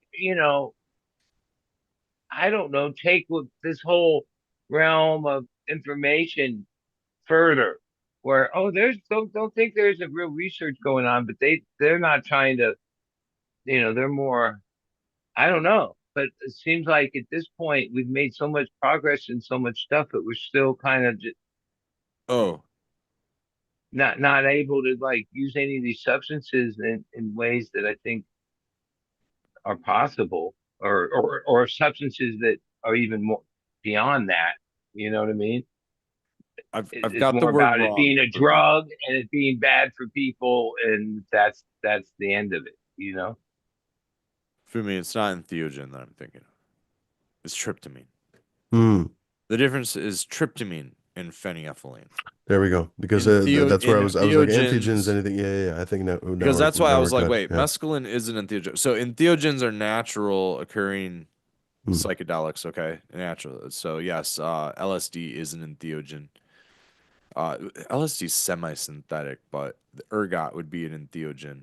And Um, isn't ergot speculated to be the thing? In fact, I think it's more than speculated. I think they have some proof to this, responsible for the anti-witch craze in Salem, Massachusetts. yeah, They think high so. bread It mold seems there. like Yeah, it. they had a bad batch of wheat or whatever it was. Bad Can't batch of remember. wheat. In a lot, that's happened a lot of times throughout history, and there was actually an entire like White bread. city, Hmm. an entire city died of exhaustion because they danced Mm. until they died or something like that. I think there was, what was that? That was in, I don't know, like 1600s, sometime in the Yeah, medieval times. there's some crazy stories about that. Yeah, seriously, Well, at some point, humans like had some like urge or something to get high. Like that's been from the beginning. oh, I think Like that's been because from the they, beginning. Yeah. Yeah. yeah, Red, they what do you think? searched Is out. but it's Like a what do great you think? question, but it's supposed to be Red's show. Red, Yeah. who do you think was the first human being to get high? If you had to Ooh. guess. Because honestly, I forgot that we have these fun discussions. Because you're right, you used to be on the show all the time. I completely fucking forgot. I was wondering. I was like, oh, I wonder you've been on the show. You used to be on the show all the time, and we used to have fun discussions. So instead of me asking you serious questions, how do you grow and da da da, I think it's fun. We could talk about aliens and stuff. So who do you think was the first person? Because it might have been a chick or a dude for all we know, or a deer for all we care. Who do you think was the first animal on Earth to get high? Intentionally, not just the squirrel that got drunk one time on pears. Although that counts too, for all I care. Yeah, I don't think they were smoking it. I think they were eating it. I think they were. Yeah, for sure. I You think And they who were. was it? I Was it a don't know, squirrel or man. was it a person? I don't know. I'd almost be curious if it was high. Like actually high, huh? They'd have to I'd be be. surprised myself if some chimpanzees or somebody, some of our ape ancestors, didn't basically just forage around and, as they do, probably look for things that don't kill other animals, and like the little shit mushrooms, for example. I don't know if they're Well, probably in Africa. what's They're probably weird everywhere, is right? They're it's endemic to such a everything. sticky plant. Like there's got to be maybe the aroma. Like there's got to be some sort of an Well, I attractant, mean, at a right? certain point, every Which one are we I talking mean, about? humans too. Like we ate everything. We tried everything. Like we were fucking starving, and so like anything we They came actually say across, that hunter-gatherers eat pretty well, but no, you're right. It's not like they would just not eat a whole category of things. They would look for what try animals eat, everything. and then they basically Somebody eat tried whatever everything. animals would eat, because then they would know, oh, it's probably not poisonous because the animal's not dying. Yeah, that's a good point. But Do animals yeah, even, I don't know, do they have they probably don't have the same receptors for Actually, I've never thought about this. Does an animal have I can't even remember the receptors for Dogs and cats have CB1 and CB2 receptors cannabis, but what for about for cannabis. mushrooms? For That I don't Well, know. yeah, it's all species dependent, I think. I was gonna say, like, you probably couldn't get an elephant high with a handful of fucking blue meanies or something, right? I don't know. I mean, It's like a common thing for animals to seek out pleasure, just like humans. No, that for sure, and you definitely see a lot of stories about squirrels and so on, or there was a really, Dolphins playing with pufferfish. oh, 100%, or what was it? There was actually a really funny video on Reddit the other day of not the gophers, the prairie dogs. They got drunk and they were yelling at each other. It was so fucking funny because it literally was like a couple of asshole neighbors just yelling at each other. But they got drunk on some like rotting fruit or whatever. Um, Oh, and I the thing seen is, it's one thing someone. if it accidentally happens, right? You're like, oh, poor animal, it got drunk and didn't, you feel sorry for it because it probably didn't know what was happening, right? But then you see these animals come back to the same place and seemingly really enjoy the experience. So it's definitely something that a lot of animals seek out, right? And how do I put this? Whenever I have a puppy, Jones was laughing because apparently all the time I talk about, oh, something's chewing down here. Well, I've got a puppy. He's sleeping right down here. It's funny to see how close his emotions are, really. I've said it's been funny to see how when he was 4 months old, he was like a 4-year-old kid. It's also funny to see how his emotions are the same as like a 4-year-old kid. Da, da, da, da, da. Like people who think that animals lack emotions, I think are maybe just fucktards because it's very clear that many, if not most animals have at least some emotions. Even mice, rats, you know what I mean? I don't care how small the creature is. At least mammals, birds certainly have emotions It too, depends on how surprisingly. they They're were really raised. bright, honestly. No, I think honestly animals have emotions intrinsically. Whether or not they show them to you, I think is a different story. That's a good example. If you don't have a kind of a trusting relationship with a That's what I dog or a mean. cat or something, so a good Hey, example, Smash, then they won't really I express had those a emotions to praying you. mantis as a Praying kid. mantis, I'm not sure has too many emotions, but Well, even Most then, okay, wild what do well, I know? animals, Maybe they this have most thing wild something. seemed to animals have just The, do. emotion. the the chicks It famously lived eat with the me dudes, so they can't for be at that least fucking six distraught months about it. But inside my cell in a there prison. there's a way to Right, he only had one scientifically. arm. Right, and I'd let him out in the cell, and he'd pop up. He's like pop up and look at me like it. I'm telling you, that thing had something more going on than any insect I've ever like encountered. oh, praying Like mantises are really bright, but I think basically it was just trying to figure out how to kill you. I think that's pretty much what they do. What do you think, Red? So I think that it can be scientifically Which part? Because proven. we brought up a lot of horse shit since you last spoke. The part about whether or not animals have There we go. emotion. Good. Thank you. Thank you for clarifying. Uh, Because even I didn't know. so I went to a seminar a couple years ago. Becca and I went to. They're actually about to have another one here. Homestead Festival. Type of seminar where you get to learn how to butcher chickens and do things like that, harvest chickens. Learn how to, work with animals, animal husbandry, basic farming stuff, living soil, ecology, That's how all pets were kind of domesticated. They were mushroom working hunting. animals. Yeah, so on the animal husbandry side, got to listen to a very famous animal consultant named Temple Grandin, and her She's super she interesting. She's really, really up there in age right now, but she's written a bunch of books and stuff, and she's has some really interesting interviews. She's apparently autistic, yep. and she thinks that gave her a gigantic leg up, basically understanding animals and really s- behaving intrinsically to them, right? She was one of the yeah, first people to say, "Oh, she's dogs really don't like it when you slap them on the side, exactly, et cetera, she's et an cetera, et cetera." animal behaviorist, Yeah. therapist, and consultant, and like highly regarded person of reference in agriculture, and so she would go. She basically gets. She told a story. She told a story, and basically she got called into into a place where they harvest cows, a slaughterhouse, and and Yeah, and not maybe that appropriate. they wanted to know why their meat was tough. They couldn't figure it out. And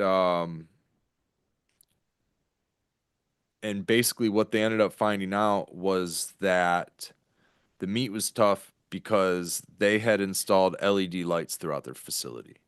And so when the cows were coming in, they were going tense because of the flickering LED lights. They couldn't see the flickering light. The lights weren't the same when they were fluorescent lights. They figured this out, I think, by changing the lights, doing something with it. She asked about the variables. You know, she asked what's different, what's new, what are they. She would figure out certain mats to put on the floor to have the cows. She wanted basically what ends up happening is the cow's life has to be as comfortable as possible because if it's not, you get stiff, hard beef. So if you want a good product, if you want good meat, you have to have a not just a healthy cow, but a happy cow. So her big thing is animal welfare, animal when you're tending animals, you're doing it with love, and you know if you scare an animal or anything like that, you have to give them the time to wind down, and you have to be very patient with animals. And she's very knowledgeable in that department on She's an how interesting person because it's been yeah really controversial. You hear, for example, I've lived in Portland area for a long time. A lot of vegans and so on, a lot of vegan protests. You'll drive by in the morning or in the afternoon or something. Even your friends will give you shit just for not being vegan, et cetera, et cetera. So a lot of vegans, PETA, these kinds of folks have assaulted, even though I think she's actually vegetarian. I think I remember her saying that she's a vegetarian. Don't quote me on that. But anyway, regardless, people talk shit because, oh, she's enabling the meat industry, which I guess you could say on some level she is. But her whole point was that she wants there to be less suffering, less aggregate harm to the animals, et cetera, because right the animals, in many cases, even before what you were talking about, they were marching them straight from the fucking truck to the goddamn meat grinder, basically, right right? And the right animals were just freaking out, stressed yep out. And consequently, even if you didn't give a single fuck about their welfare, the meat was garbage because they were completely shot through with stress hormones, basically.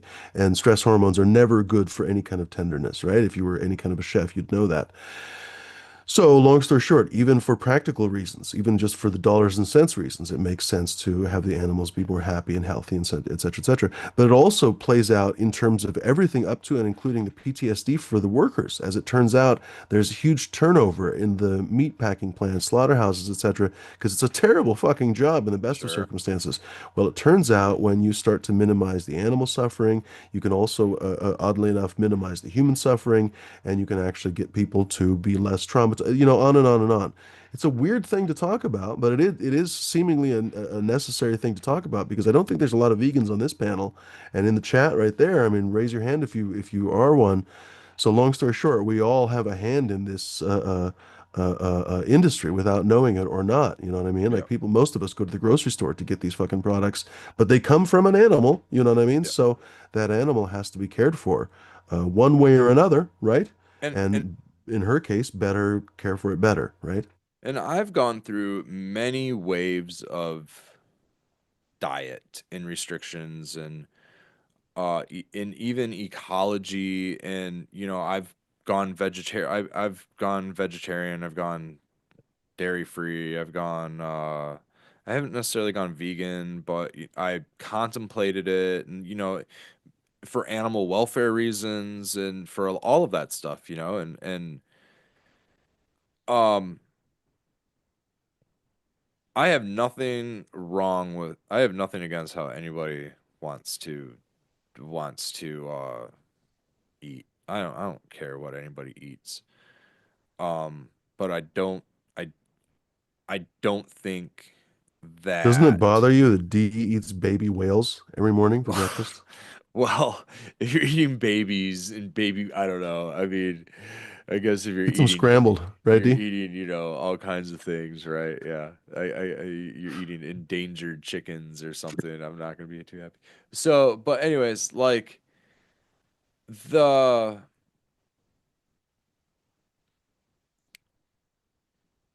you can't like dogma is a crazy thing.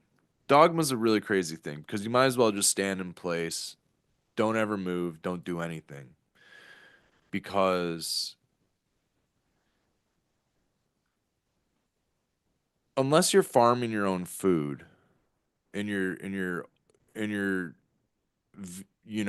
all of your inputs are vegan, you animals are used in so many aspects, like blood meal, like there's so many inputs that come that unless you're actually checking on what the farm that you're getting your peppers or tomatoes are coming from, and quote me if I'm,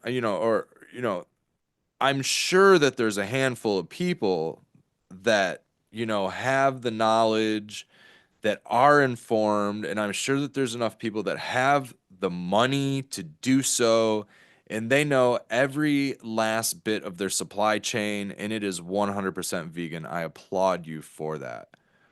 But to accost people and shame people for eating meat when you have no idea what the farm they're probably use if the farm you get your corn from is using tractors, you're killing rabbits, the animal welfare out in those fields. Monoculture, like just supporting mono, I think the dogma is so crazy because you can be so upended about one thing, specifically like eating meat, while the entire rest of the world burns literally on vegetable oil on monoculture corn and soy fields. The amount of It's an glyphosate, interesting point, the honestly. It's a amount of very interesting point that glyphosate going even into the ocean, going into our blood, the amount of like herbicides going into the ground, the amount of ecology destruction just for corn, soy, and all of those other things, even although for to be fair, actually, biofuels. those issues, I was going to say, how do I put it? Both points are good, right? You can be right about both things at the same time. How do I put it? It's a drop in the bucket, right? So on some level, being I don't know, a vegan or vegetarian or whatever else, if it's not specifically for health reasons, you're essentially just pissing in the wind, basically, right? There's so many Right. bigger problems. At the same time, those bigger problems aren't caused by you. You didn't cause those problems, I guess is a better way to say it. You're not going to fix those problems. You can only really control what you can control, da da da da. Da. So I guess that kind of absolves them from that argument. What was the other part that I was going to say? Oh, fuck, I forget the other part. Well, let me But say this. go ahead, Let bud. me say this. Okay, since 1985, I follow every year and now through, the internet more Farm Aid and the message that they've had with music and helping farmers. You can go back to the 80s. They gave speeches every year warning exactly what was happening, right? As it happened. Like, and no matter how much money they raised, how much awareness they got, that that commercial, industrial complex of farming, food production, whether it's meat, ag, is so giant at this point and just marching along, uh, mainly because, yeah, these are the ways that they've dialed in these techniques gives them, well, even with the egg thing. Oh, yeah, they had a mess up, and what happened? Egg production went away for a minute. They Oh, that they had don't. more to do with bird flu, actually. But let's get Yeah, back but to something that they Red couldn't Setter, though. control.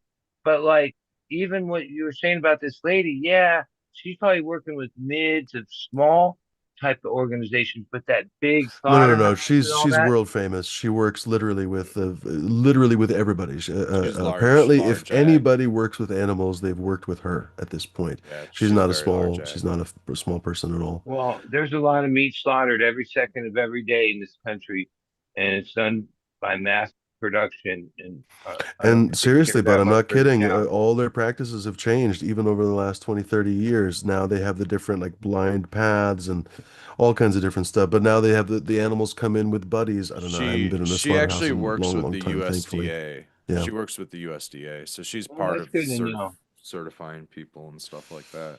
Ironically, She the just guy I helps bought write a my lot of the. house from was a USDA meetings inspector for many years.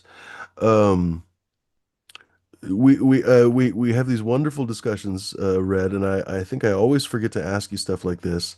Are you a fan? So you are a fan, generally speaking. Obviously, these days you wouldn't think of tripping at all. But in theory, when you are enjoying psychedelics or cannabis or anything else, what kind of fiction are you into? Are you into reading? Are you into movies? Are you into TV shows? What kind of fiction are you into? For example, I really love science fiction, so I'm a sucker for any kind of a good science fiction show. So, I'm just like a rabbit for fucking grass with, Star Trek, stuff like that. What's your poison? Yeah. Oh man. Um. Well, we kind of went into it with the string theory stuff. I like Bigfoot. Bigfoot's fucking cool. Cryptoids. I like fiction. I like all. I don't know, man. There's not a lot of fiction I don't like. I mean, Because for example, are you the kind of guy that would it is basically drop a fiction. tab or smoke a couple of joints and read Tolkien, or I don't know, or watch Tolkien? I'd probably listen to music Right on. and then like paint or listen to music and like make functional art or something. What's your favorite? This is my favorite question that I almost never get to ask. What is your favorite kind of weed to smoke while either listening to music and or painting art? I really like something that has a lime pine, not a Right on. lemon, but a lime. Lemon and Oh, orange have too lime. much Everybody like a fucking likes that musk. lime, dude. Yeah. I like a lime. Um, like a Durban and lime or a haze and lime. Uh, Yeah. That's what I I like. should try to send you some seeds. I think I I have don't some know if things you might necessarily enjoy. for dropping a tab though, because those get a little heady. I Uh, kind of like yeah, yeah, I like those for dropping a tab. Yeah. what's your ideal? Let me ask you this. What's your ideal experience? Obviously, a couple, 3, 4 years ago or something, hypothetically, before you had kids. What's your ideal afternoon? A couple of joints and maybe dropping a tab in the afternoon, or what would you do? What would you, hypothetically, obviously? Wait, say that question one more time. Give Oh, me the that's a very, beginning. very stupid question, honestly. I know it was Um, about what would I do in an after no, I just 100%. my What am I even ideal asking you? afternoon. Yeah, no, Is it my that, ideal afternoon now or is yeah, there we go. There we go. What's your um ideal afternoon? You've got the afternoon off. There we go. You've got the fuck, afternoon off because you dude. have to know what the conditions are, right? So you've got the afternoon off. You have no obligations of any kind. No one's going to call you until the morning. In fact, then no one's going to call you for 3 or 4 days. You're free in this imaginary world. Uh What would you spend the day doing? Painting, listening to music, we just discussed, probably. if I got And how three would you enjoy it? A days couple of joints? What would you do? if I got 3 days, I'm going up north and going in the woods with Becca and the baby and the dog. That sounds fun too, actually. And we're all coming out of the woods, by the way. We're not just like going in the woods and I'm coming out of the woods. We're all going in the woods and coming out of the woods. Hmm. We're all gonna have a nice little camp. I love camping, man. I like hiking. I like hunting.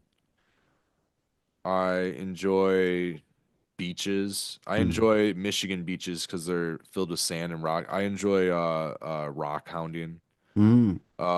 If I was 25, I would have been snowboarding or skydiving or Oh, cool. fucking water skiing or doing Hmm. something else reckless. It was another reason why I have fucking aches and pains. I was really big into rollerblading. If I didn't have a family, I'd probably go and spend my afternoons at the skate park Oh, right on. for Right on. many, many days. Outdoor skate park, preferably if it's summertime. Uh, by myself. Yeah, I many, many, many days go to skate park by Hmm. myself. And rollerblade. Um, fruit boot for those that are from that era. Um,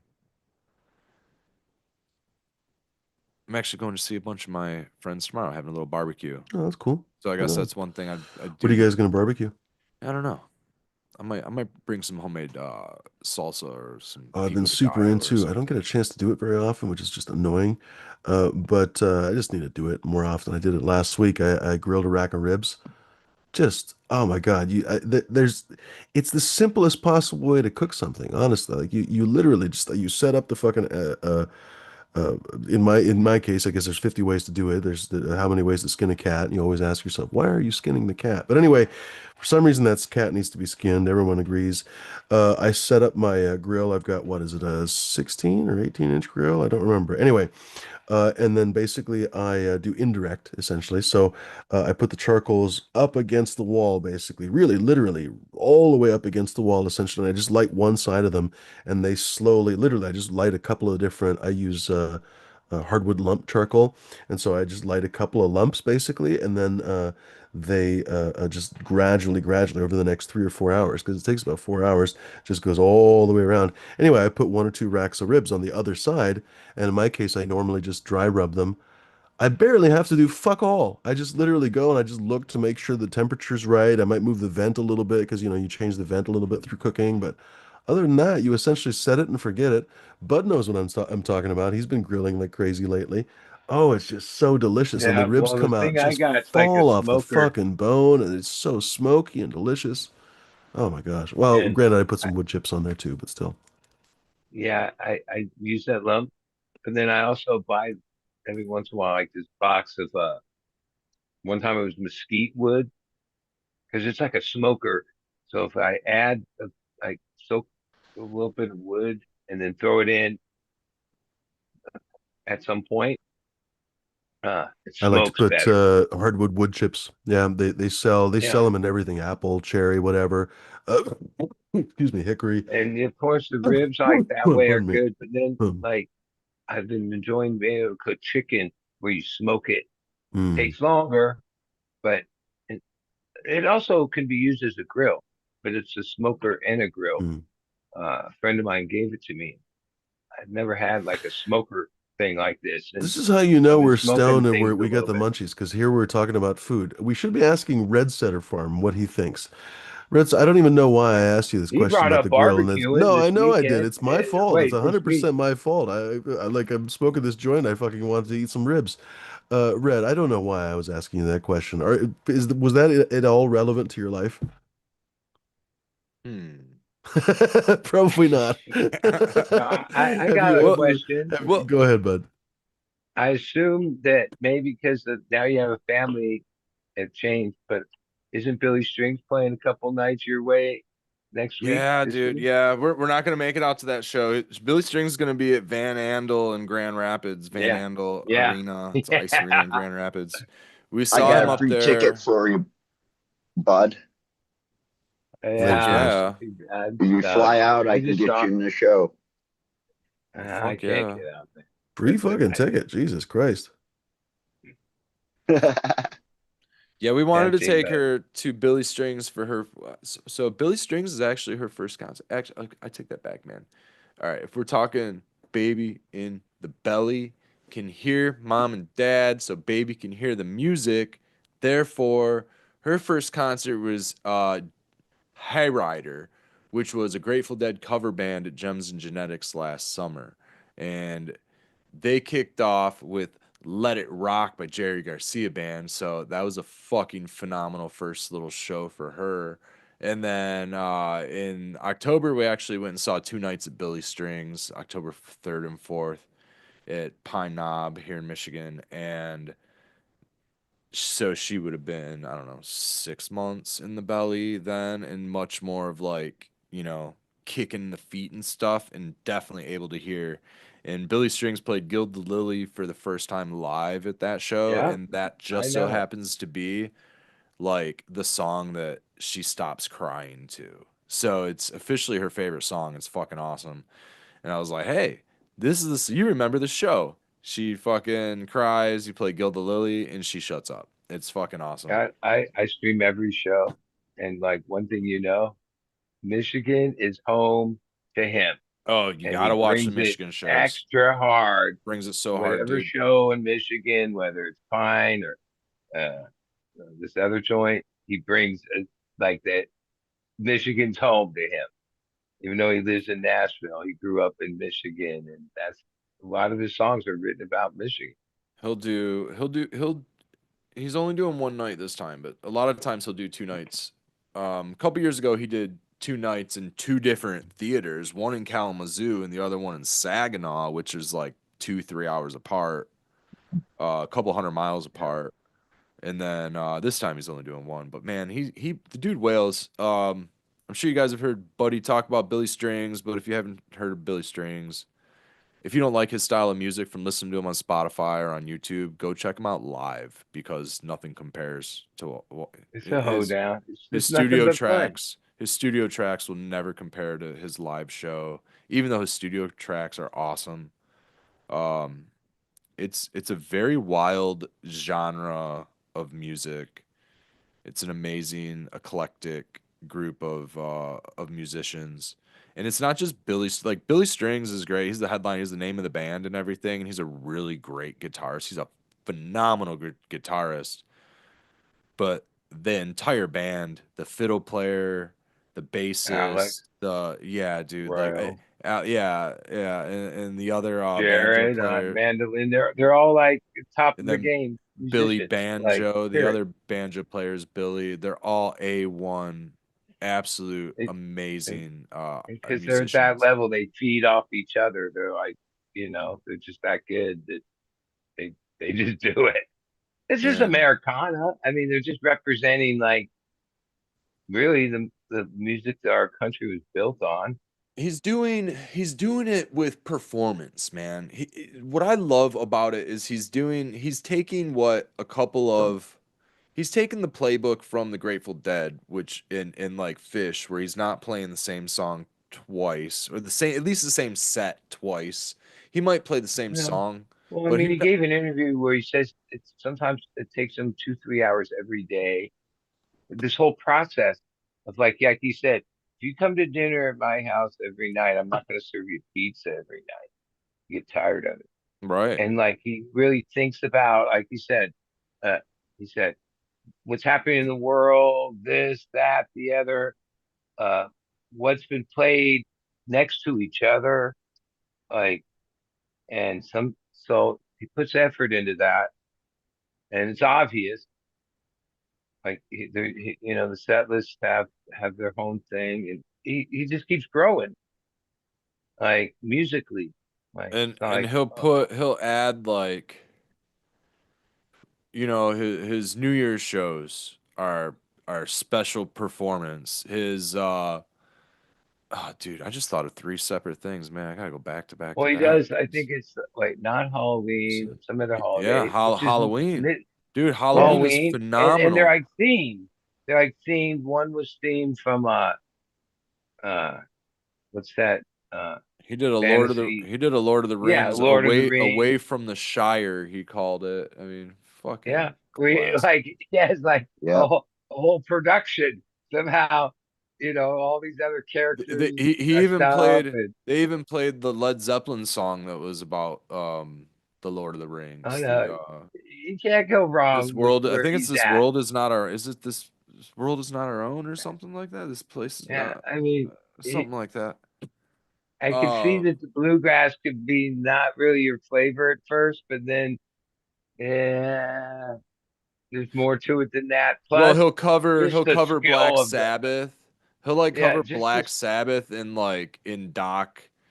Um Well, he does a bunch of covers like that. Three Doors Down, he does one of their songs, and every once in a while, like it's not like like he's smart that way where he like he doesn't if he Did does a work something, bag. that's it. Like you might not hear it again for a year or two, or you know. so during the pandemic, I have a show poster of a show that nobody attended, only couch toured. I went and I bought one of these posters off his website because he did a show at the Yeah, Capitol. well, He did the certain things Cap. like that in time He will be did what did he electric. do?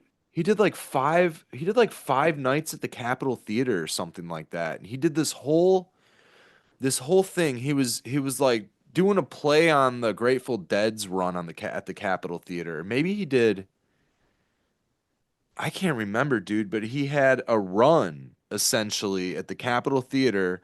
Nobody was in the audience. It was only him because it was during COVID.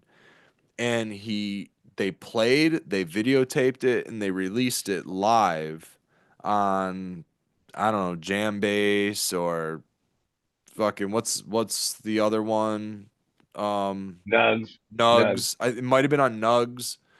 And so, Yeah. you bought the weekend of shows for like $20 and you go to his website and you can get the poster or whatever. And I bought into it, dude. I got it. It's fucking the middle of fucking January 2021, I think, is when the dates for that show was. But it was supposed to be his Capitol. I think it was already like scheduled, and it was just something that he had to do. And he did the Capitol Well, Theater, I think, for the first time, the and it day, I was guess that was amazing. like, when was it? March, the day we got locked down, like officially, Oh, it was country. the That was the day. the The psych next morning, test. I was supposed to fly to the Capitol because it was Phil Lester's birthday run with the uh, quintet, and then yeah, that got So this canceled is because of COVID. That was like so this is like a a year bummer. later, just about a year later. And so what Billy was doing is I can't remember exactly what it was called, but it was kind of like the mind game run what did he call the mind experiment, the something experiment. And the Grateful Dead did it back in the Oh yeah, 70s when they no, did there was a their college Capitol run. that I had. What do you call Well, it? you're thinking of ESP. Cornell. You're thinking Cornell No, 77. no, no, no. At the No? Capitol, they did this experiment where Oh, okay. Yeah, yeah. somebody, Okay, the experiment. ESP, The like ESP like where, experiment. Yes. Yes, yes, right, yes, where yes. it was somebody at the show and somebody back at the uh Oh, college, and they were trying to like prove that ESP or something. Yeah. And And yeah, they he would was, do yeah, a so play on that. so That they was would like a like short thing that happened at a Dead show. yeah, and so Billy Strings did that and he would have they would show a picture on the screen. Nugs would show a picture on the screen and he would call somebody like Oteil Burbridge and call and ask him what image is in his head. And he had a whole bunch of like artists. I think one of them might have been Trey Yeah. Oteil. There was like a handful, and they'd like call him up and try to figure out who it was, and that was in 2021. Buddy, I thought that you were gonna mention the Cornell 77 Well, incident. that's obviously like the best. They say it's the best Grateful Dead show ever played. Have you heard of people saying that the band was not there? Or have you heard the band Yeah, I say that mean, they were not there? yeah, there's some, but like I don't know. Like, okay, it seems like there's enough anecdotal proof that that's just some like crazy stuff. I don't always go down the crazy. Yeah, I try not Uh, to either, and I try to think that that is all folk like So, Red, for Grateful Dead example, I don't know what the folklore. fuck you're talking about. For those Okay, of us who don't know what you're talking about, tell us the story. deadhead so stuff. We're so talking there's deadhead there stuff. it actually goes way back to the acid tests, and there's a theory that some musicians like Jerry Garcia, possibly uh, uh Cheeseburger in Paradise. Why am I blanking on him? Jimmy Buffett. Jimmy Jimmy Buffett. Buffett. A handful of these guys actually were in the CIA. And so this theory goes back because Jerry Garcia was friends with Ken Kesey and all these other dudes, and Kesey had the keys to So the were they fucking now, by the way, let me so qualify the this for a second so because this there's some truth to the show. fact that some artists were actually paid by the CIA. So I'm curious, were these guys just paid by the CIA? Like Jackson Well, Pollock okay. The famously was first, paid by the the CIA, first, or Well, there were was they MK actually like Ultra. employees? these shows, one happened in Watts, and a Bud, couple in the Bay Area were Let Red called Setter Farm acid finish it, please. tests, and they were funded by the CIA. Oh, he just muted himself now. Okay, so we'll just let Red finish the story. Go for it, Red. He knows muted. I don't. Does he? It's Bud, dude. Does he? Go ahead. The the theory of the CIA being backed into it. So anyways, the acid tests and all of that have MK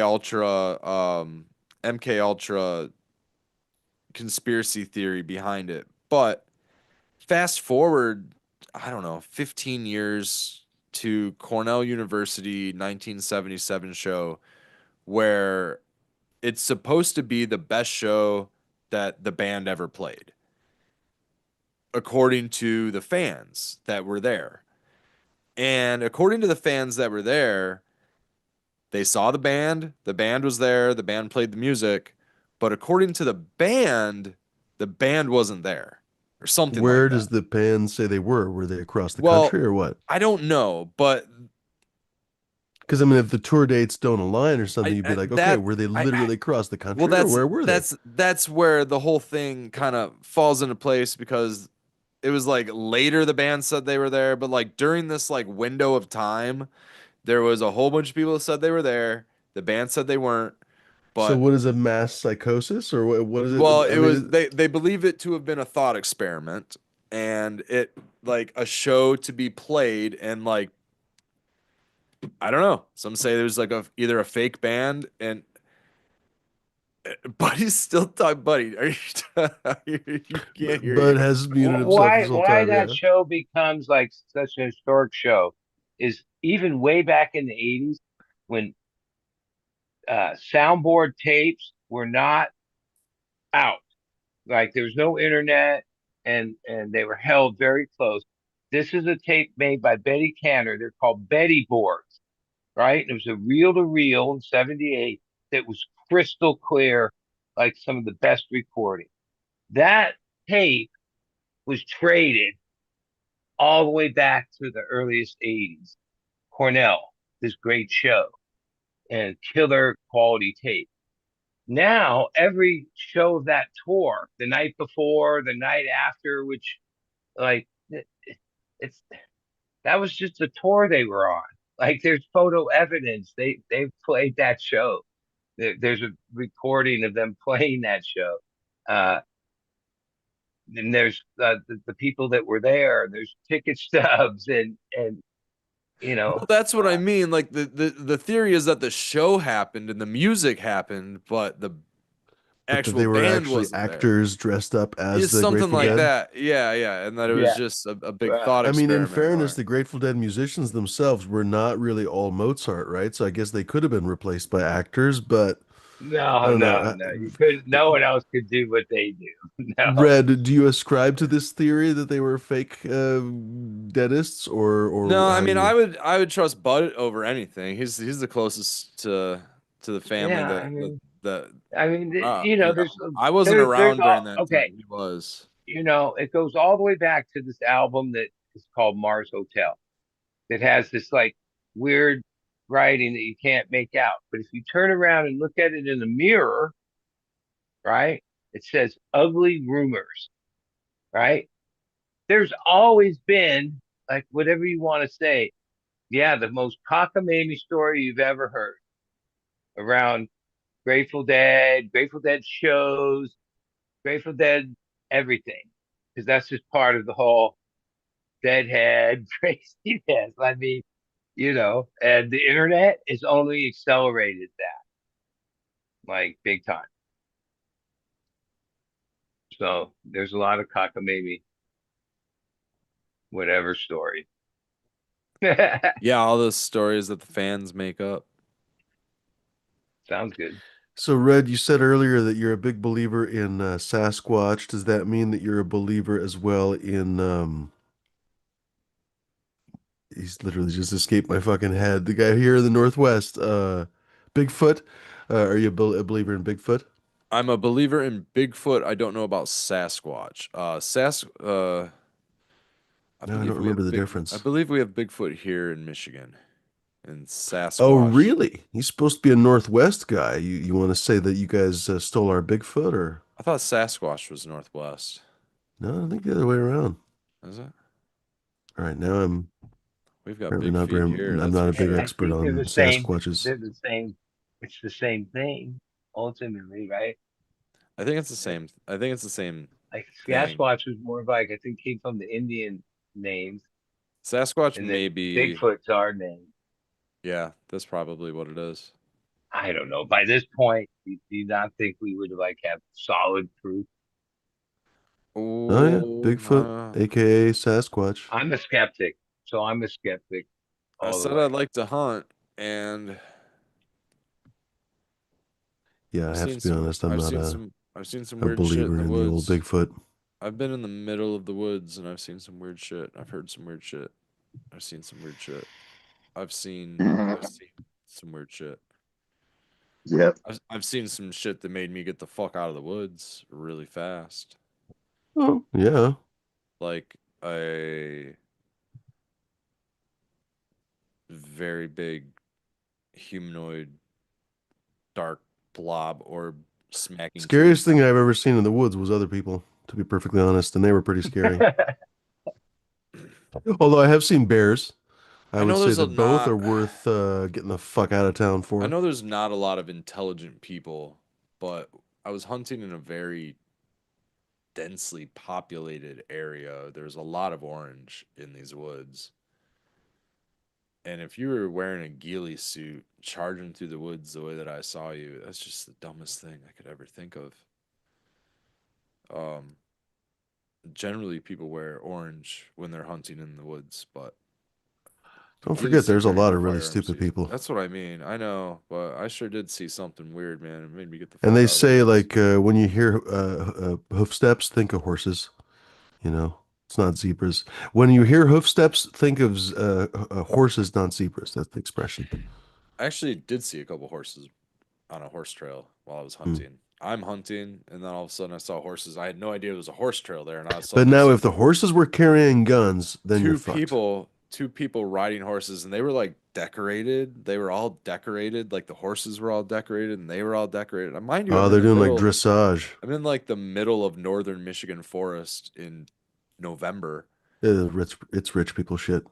Dude, it was weird. Yeah.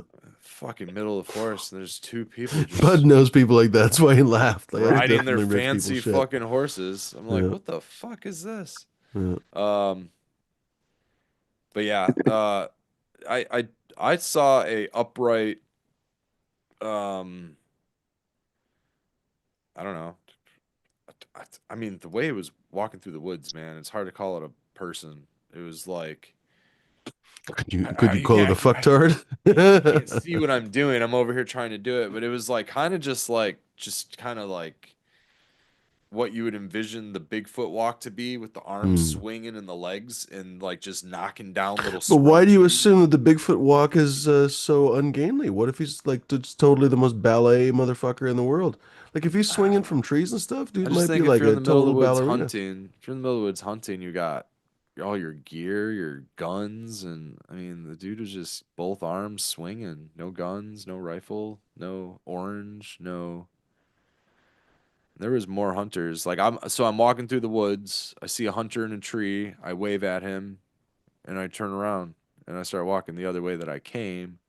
Sat down for a minute to smoke a cigarette, and either my cigarette pissed off the hunter or I was in his line of sight and he got up and stormed the fuck out of there because I was probably making a shit ton of noise walking one way, spooking the hunter, walking the other way, smoking my stinky cigarette. Um, Mind you, I haven't had a cigarette in almost a decade, so the story is almost 10 years old. Um, yeah, dude, I don't know. I just remember I sitting there like how smoking you a think that cigarette. you pissed off the hunter, but not that you pissed off Bigfoot. Maybe the Bigfoot was like, motherfucker, you're smoking a cigarette in my territory. What the shit? That's what that's what my initial and He's like, forever joints thoughts only, were. bro. Didn't you see the So sign? my forever thoughts were that, and I mean, dude, it scared the shit out of me. I got the fuck out of the woods, and so I'm talking to somebody and I'm telling them about this shit, and I don't know. I think I was still I was working in a bar, and so I'm talking to this guy about this story, and I'm telling him where I'm hunting, and he's like, you know, man, I used to hunt up there. And it was pretty much the same general area, right? The same kind of area of woods. Huron National Forest is very big, but nonetheless, same general area. It's not as big as your mama. It's not as big as you'd think. I mean, you could definitely get lost in there, but yo mama, the he's telling me about this guy's story. They're all, deer camp, blah blah blah. And, his buddy comes back from lunch, doesn't say a word to anybody, packs up his shit and goes. It just it didn't say anything. The only thing that he said when he packed up his shit, he said, "I'm not going back in those fucking woods," and he packed them up and he got the fuck out of there. And that's all I say. Is he said he didn't say what the fuck it was that he saw. He didn't say shit. He just got the fuck out of there. Never said anything about it. Never told anybody anything about what he saw or anything. Is it possible he was just fed the fuck up and he was like, fuck this shit, I'm outie? That is possible. Some people don't like getting goose eggs. I don't know. I don't know, man. Like, it's so hard to get upset at anything up in the middle of the forest. The air's so Yeah. fresh, Hmm. you know? It's so peaceful up there. I don't know why you'd want to leave unless you got to get home. Maybe something happened at home when he got a phone call. Hmm. Except for a decade, there's no phone service up in that area. So I don't even know if he had a phone to get signal. Should get one of those things that the Crocodile Dundee had. The woo, woo, woo, woo, woo. Let me ask you this. I rarely ever get to ask guests, what are your thoughts on aliens? Which kind? No, not resident aliens. I No, mean I the mean, I mean, I mean the Greys, the reptilians, Oh, goodness the gracious, tell us more. I humanoids. don't know. My Um, see, that's kind of funny when anyone thinks about aliens, we all think about different aliens. So I'm curious, for anyone in the chat, what kind of alien, when I asked Red, oh, what are your thoughts on aliens? What kind of aliens pop into your head? And just write it down. For example, in my case, basically, I think of like Star Trek aliens. So, for example, my first thing, like maybe Spock or somebody, right? Or maybe Worf, the Klingons, da da da. So, like Star Trek aliens for me. For some people, it'll be Star Wars aliens. For some people, it'll be the Greys, the reptilians. So I'm curious what people say in the chat. Go for it. What about you guys on the panel? Robert, what about you? I believe in all of us. Well, when I said aliens, what kind of aliens popped into your head? I believe in all of us. All right, that's an answer. D, what about you? Oh my. Nobody understands the question. Bud. Hey, Martin. Yeah, I don't believe. Like, I haven't seen anything that myself. So No, I, I'm not I asking don't. you whether you believe in aliens. Nobody that seems you're all I too don't high I'm for a think it'd your tra own be good. I'm a anything no, I'm a None of you like what should we traveler. fucking think. operate machinery right now. I'm a I'm Maybe a traveler. asking. gray. Oh my God, never Maybe a mind. gray. Okay, I there go we with go. the Good, gray. good. Well done, Bud. Thank you. Red, your turn. what was the question? What I don't I remember think when anymore. somebody says No, alien? the question for you, I think, was open ended. But I was asking. I guess answer this part. So when I say the word alien, do you believe in aliens? What kind of alien pops into your head? Oh, like domestic alien or space alien? It's space alien. So with space alien, which kind of space alien pops into your Oh, head? initially the gray alien Okay, pops in my head. so kind of like the Roswell style alien. Exactly. Gotcha. Okay. Are humans from the future.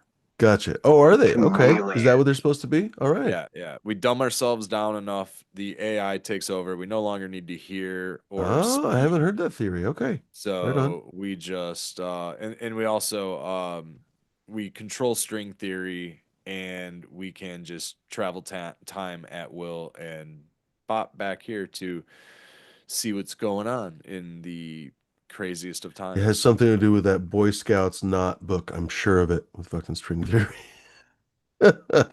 That's why I Yeah, say I'm a That's traveler. stupid. That's something pretty about stupid. cats in the cradle. That's it. Cat scratch string theory. Cat scratch. It's Heisenberg's cat, dude. He's gonna solve string theory somehow. I know it. I So I guess when I was well, asking you about I- aliens, let me be more specific in the question. So you believe in the Roswell? Okay, so if they're human beings, I guess that changes the question I was going to ask you. I was going to ask you, do you think that there are aliens in on foreign planets somewhere in the cosmos? I guess that would depend on how you look at that answer, because you say that they're hu future humans, so they came from Earth maybe, but it's from a future time or something. So how is your like what is your cosmology? What's going on up there besides rocks and stars? Does that make any sense? Apparently, I'm also I have high. a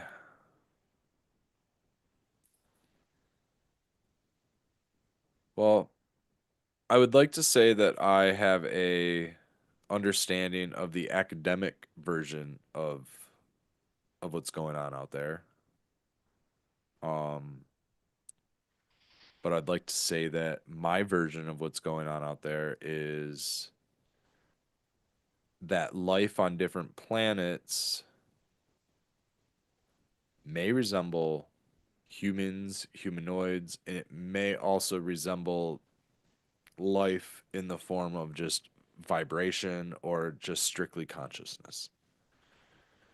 Um, Consciousness may also exist just throughout the universe, and the universe, There's some theories actually that the even universe, things like stars are complex enough potentially to what's the word for it? Oh, I'm forgetting the fucking expression. Anyway, spontaneously become intelligent, basically, because they're far more complex than really any computer chip. That's just a series of gates and levers, essentially on and off. Stars have very much the similar pathways, magnified by, in many cases, several million, if not billion, because the stars are gigantic, right? And they're filled with all kinds of stuff. Anyway, so long story short, gosh, how interesting that would be, like an intelligent star. What? right? Yeah, right. Or a That's kind of nebula. That's one thing that I loved about Star Trek, actually. The Next Generation, they kind of explored shit like that. Like, oh, there's a nebula, it fucking thinks for so. itself. So when our daughter was,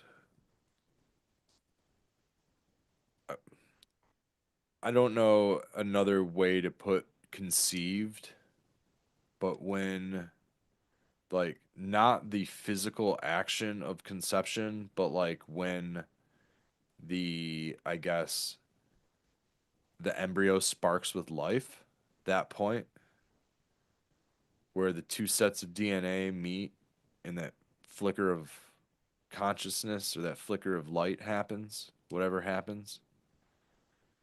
During that time, we're being hit with solar storms. We're being hit with, well, the nature's tie dye with the northern lights and the aurora borealis. And my thoughts are that consciousness coming in came from the sun, came from one of those sunspots. Uh, that that part of that light, that life is illuminated by whatever activity is happening, and maybe there's more to solar storms than what we can quantify with the technology that we have to be able to see it. Um, yeah.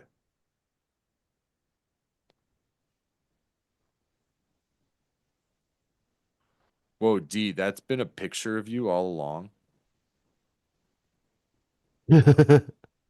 Oh, you're right. It is like a picture of D in front of D. So it's D in front of a picture of D.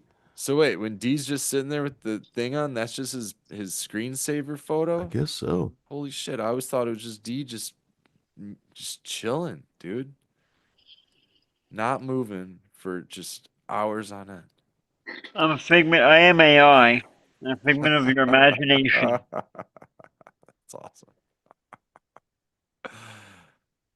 That's great. Back All to you. its green is saying, so these time traveler, that was an old question. She might not even be watching right now. So can these time travelers eventually come and go as they please? That was a long time ago. That may not apply anymore. Anybody have any questions for Red Setter Farm?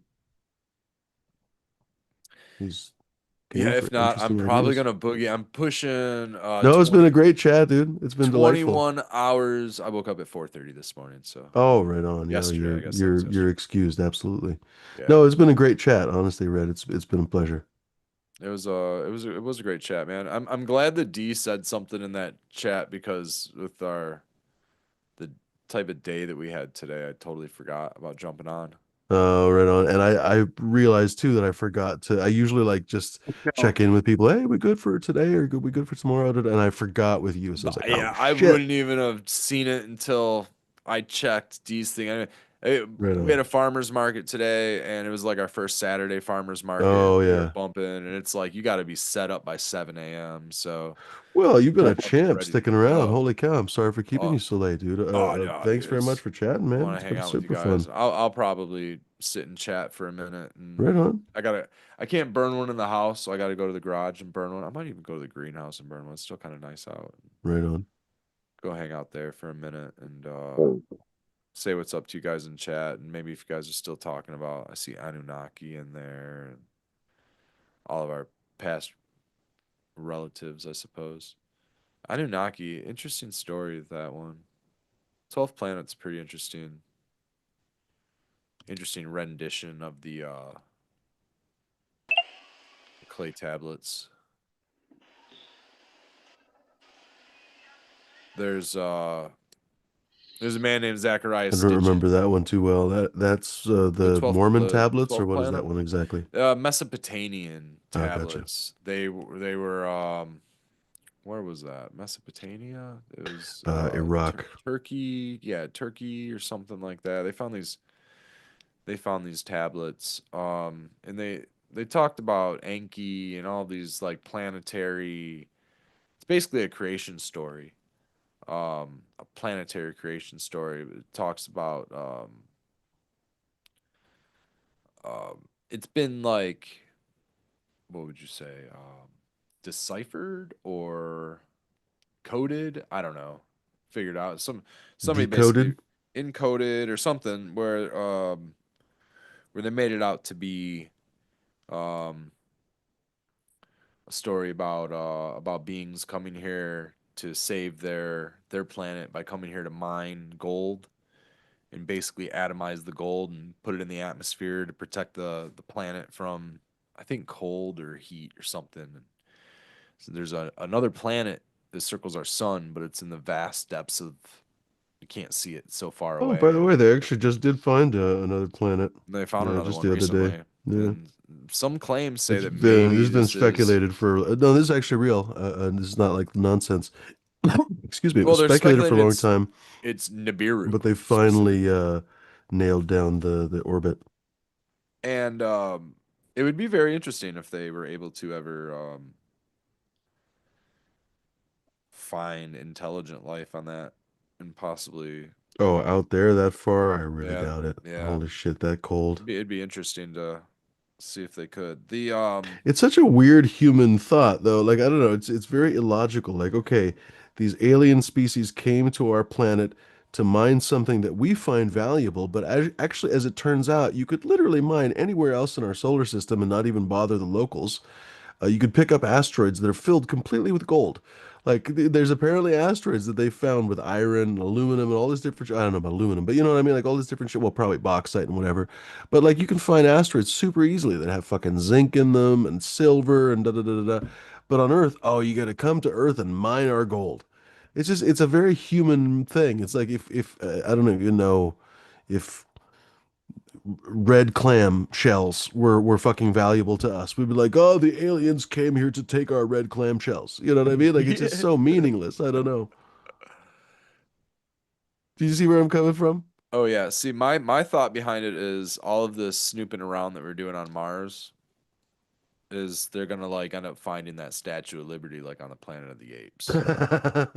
Like they're talking about trying to go back to Mars to save Earth civilization, and I feel like they already came to Earth to save the Martian civilization, right? Because they already nuked it, and That'd be maybe terrible. that was Atlantis. Maybe the whole Atlantis and all the flying machines that they used to have and all of these great technologies that they used to have were on Mars. and only a select amount of people got to come here to Earth and Hmm. basically start over from scratch.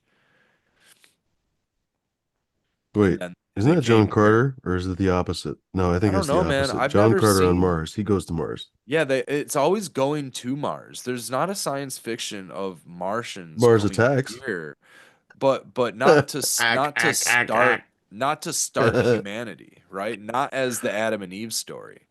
There's no like genesis of Marsh. There's no Martians coming to Earth to create to like for Genesis. You know what I mean?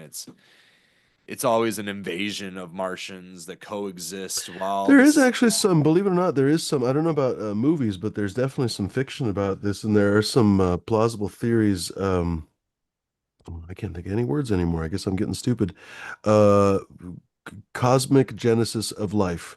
Long story short, there's a few different theories. For example, one revolves around actually scientifically plausible thought that life evolved not too long after the Big Bang, where there was essentially a cloud of goo, basically it was gases and stuff, but it was dense enough and warm enough, believe it or not, that it was about 100 degrees somewhere around that neighborhood for a good couple 100 million years. So plausibly, all the ingredients for life were there. Temperature was like a nice, really nice warm stew. It was like a hot tub, perfect circumstance to evolve life, and then life may have panspermia. There it is, kind of like your mom likes it. But anyway, panspermia, life evolved in one place centrally and dissipated that way through the cosmos. That would lead to the conclusion, for example, the entire universe might be swarming with life.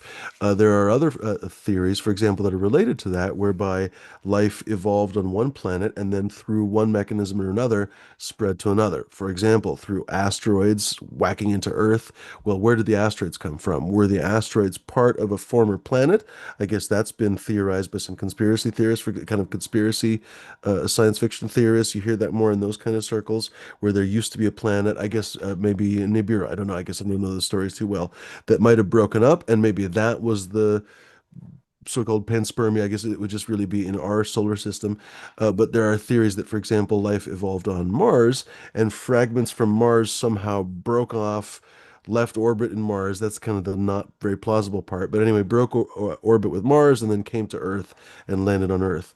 I guess a more plausible scenario would be really that it would be something to do with the asteroid belt, right? Because we're constantly showered with asteroids and comets that's basically come from the asteroid belt.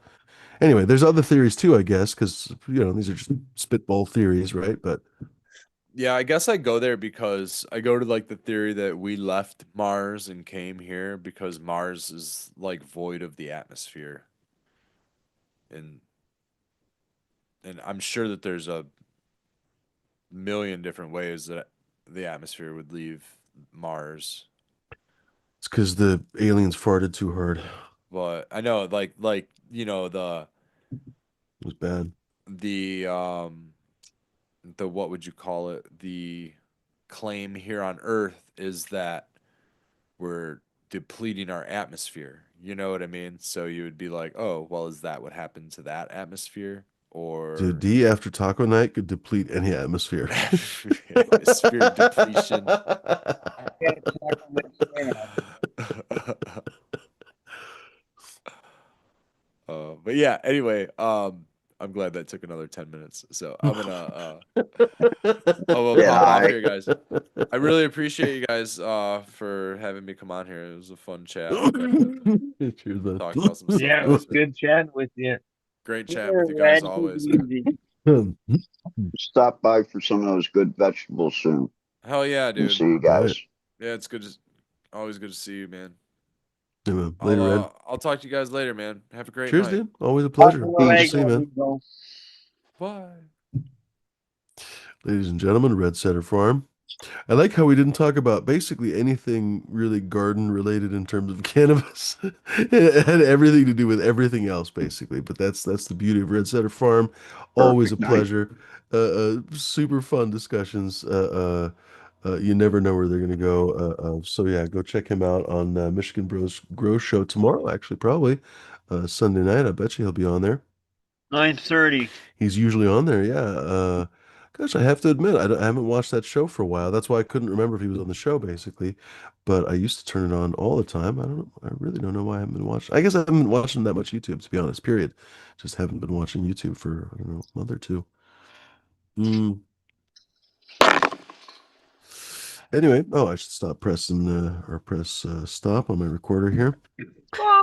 Folks, we'll hang out for a little bit longer here. We got a couple people on the show, so I don't know. We could go either way with the show, either running or not running. So, folks, if you guys would like to hop on now, this is the more relaxed portion of the show. Hop on, join the conversation. In fact, I'll post a link here. We have no interest in your fucking weird shit, so none whatsoever. Not going to tolerate any of it, honestly. Uh, so no dicks, no lunatics, no jerk offs, no assholes, no fuck pants, no bad vibe weirdos, just none of it. Literally No, none they of go it. spot to the And wiener. we was happily ban you and then laugh about it. Like, just literally no tolerance policy anymore for anybody that's a fucking downer, to be perfectly honest. Other than that, if you're able to just not be a jerk off, hop on up here. It's showing off the little seedlings. I'm smoking on Moonfog now, guys. Oh, right on. Nighttime. By oh shit, what did I say it was, Streamy? Do you Humboldt remember? Seed org. Humboldt Seed Company, Humble Seed. sorry. Thank you. Humble Seed Company. Yeah. I get them confused because there is still a Humboldt Seed org, but they're in Austria now. And I get them Yeah. confused because I used to like have a bunch of their seeds. Austria. But Nat is a cool guy, actually. He's a real nice guy from Humboldt Seed Company.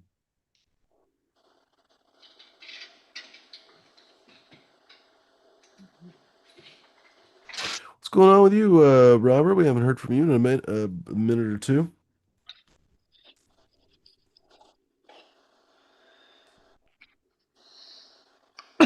You're Must muted if step you're talking. away. Muted. Maybe he just stepped away. We're just a batch of conversation today. Yeah. Well, I'm such a chatty cat. Well, we'll give it a little bit. We might hit the 20 and Well, then maybe we'll bounce. We'll see how it goes. sounds good. I says we have quantum machines running on all of our processes and cellular activities, and quantum machine ATP gives life to everything alive. A quantum machine.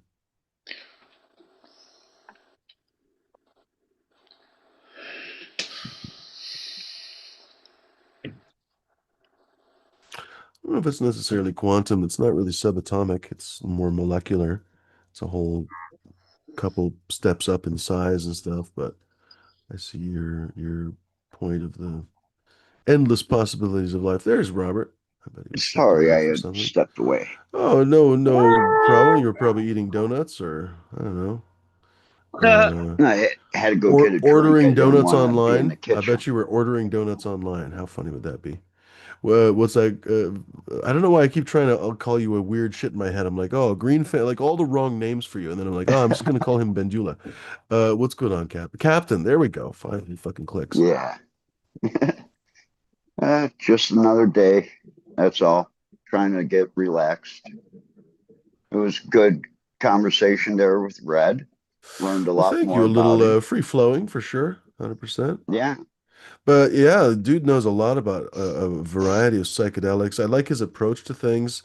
Harm reduction, for example. Of course, you have to say that these days. But anyway, still, it is important to bring that kind of stuff up.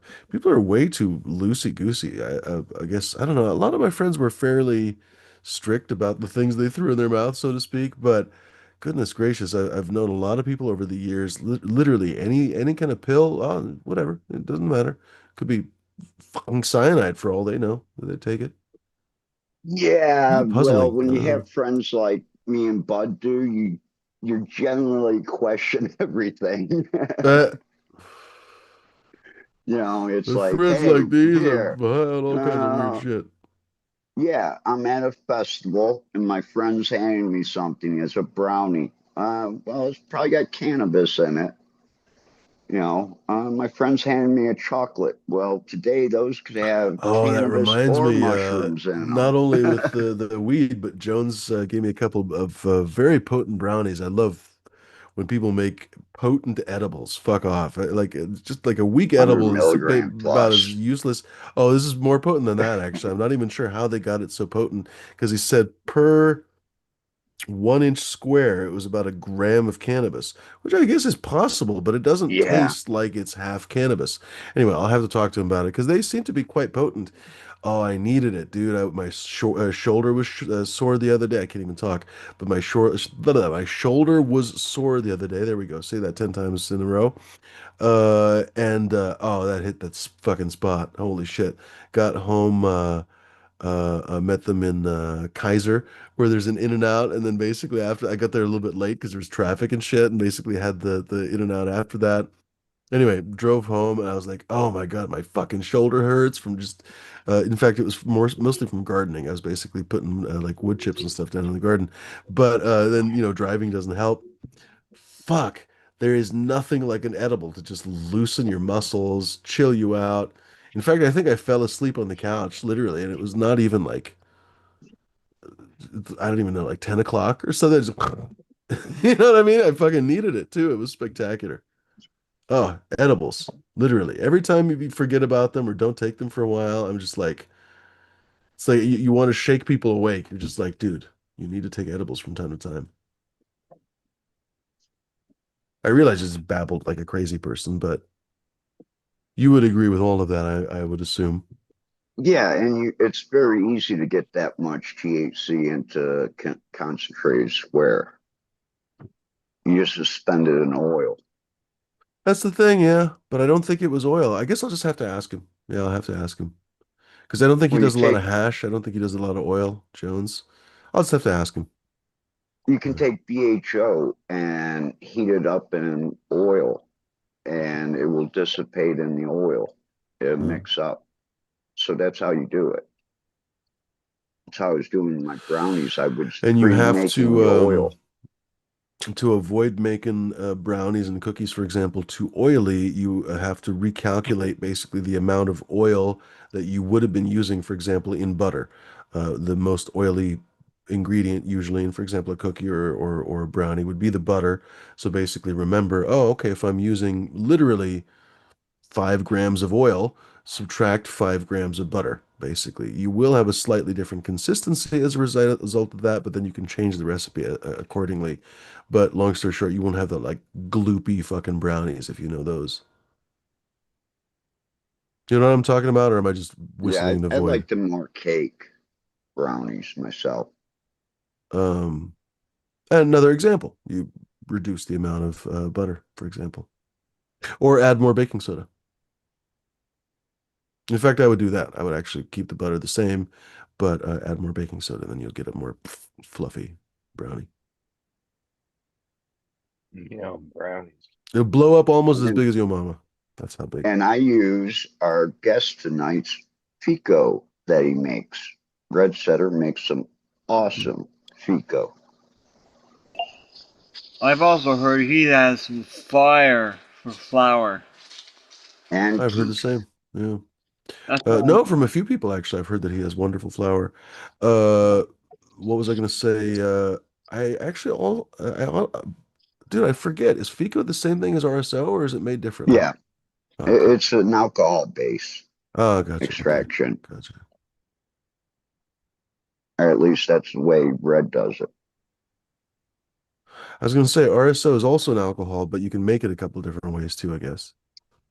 Um,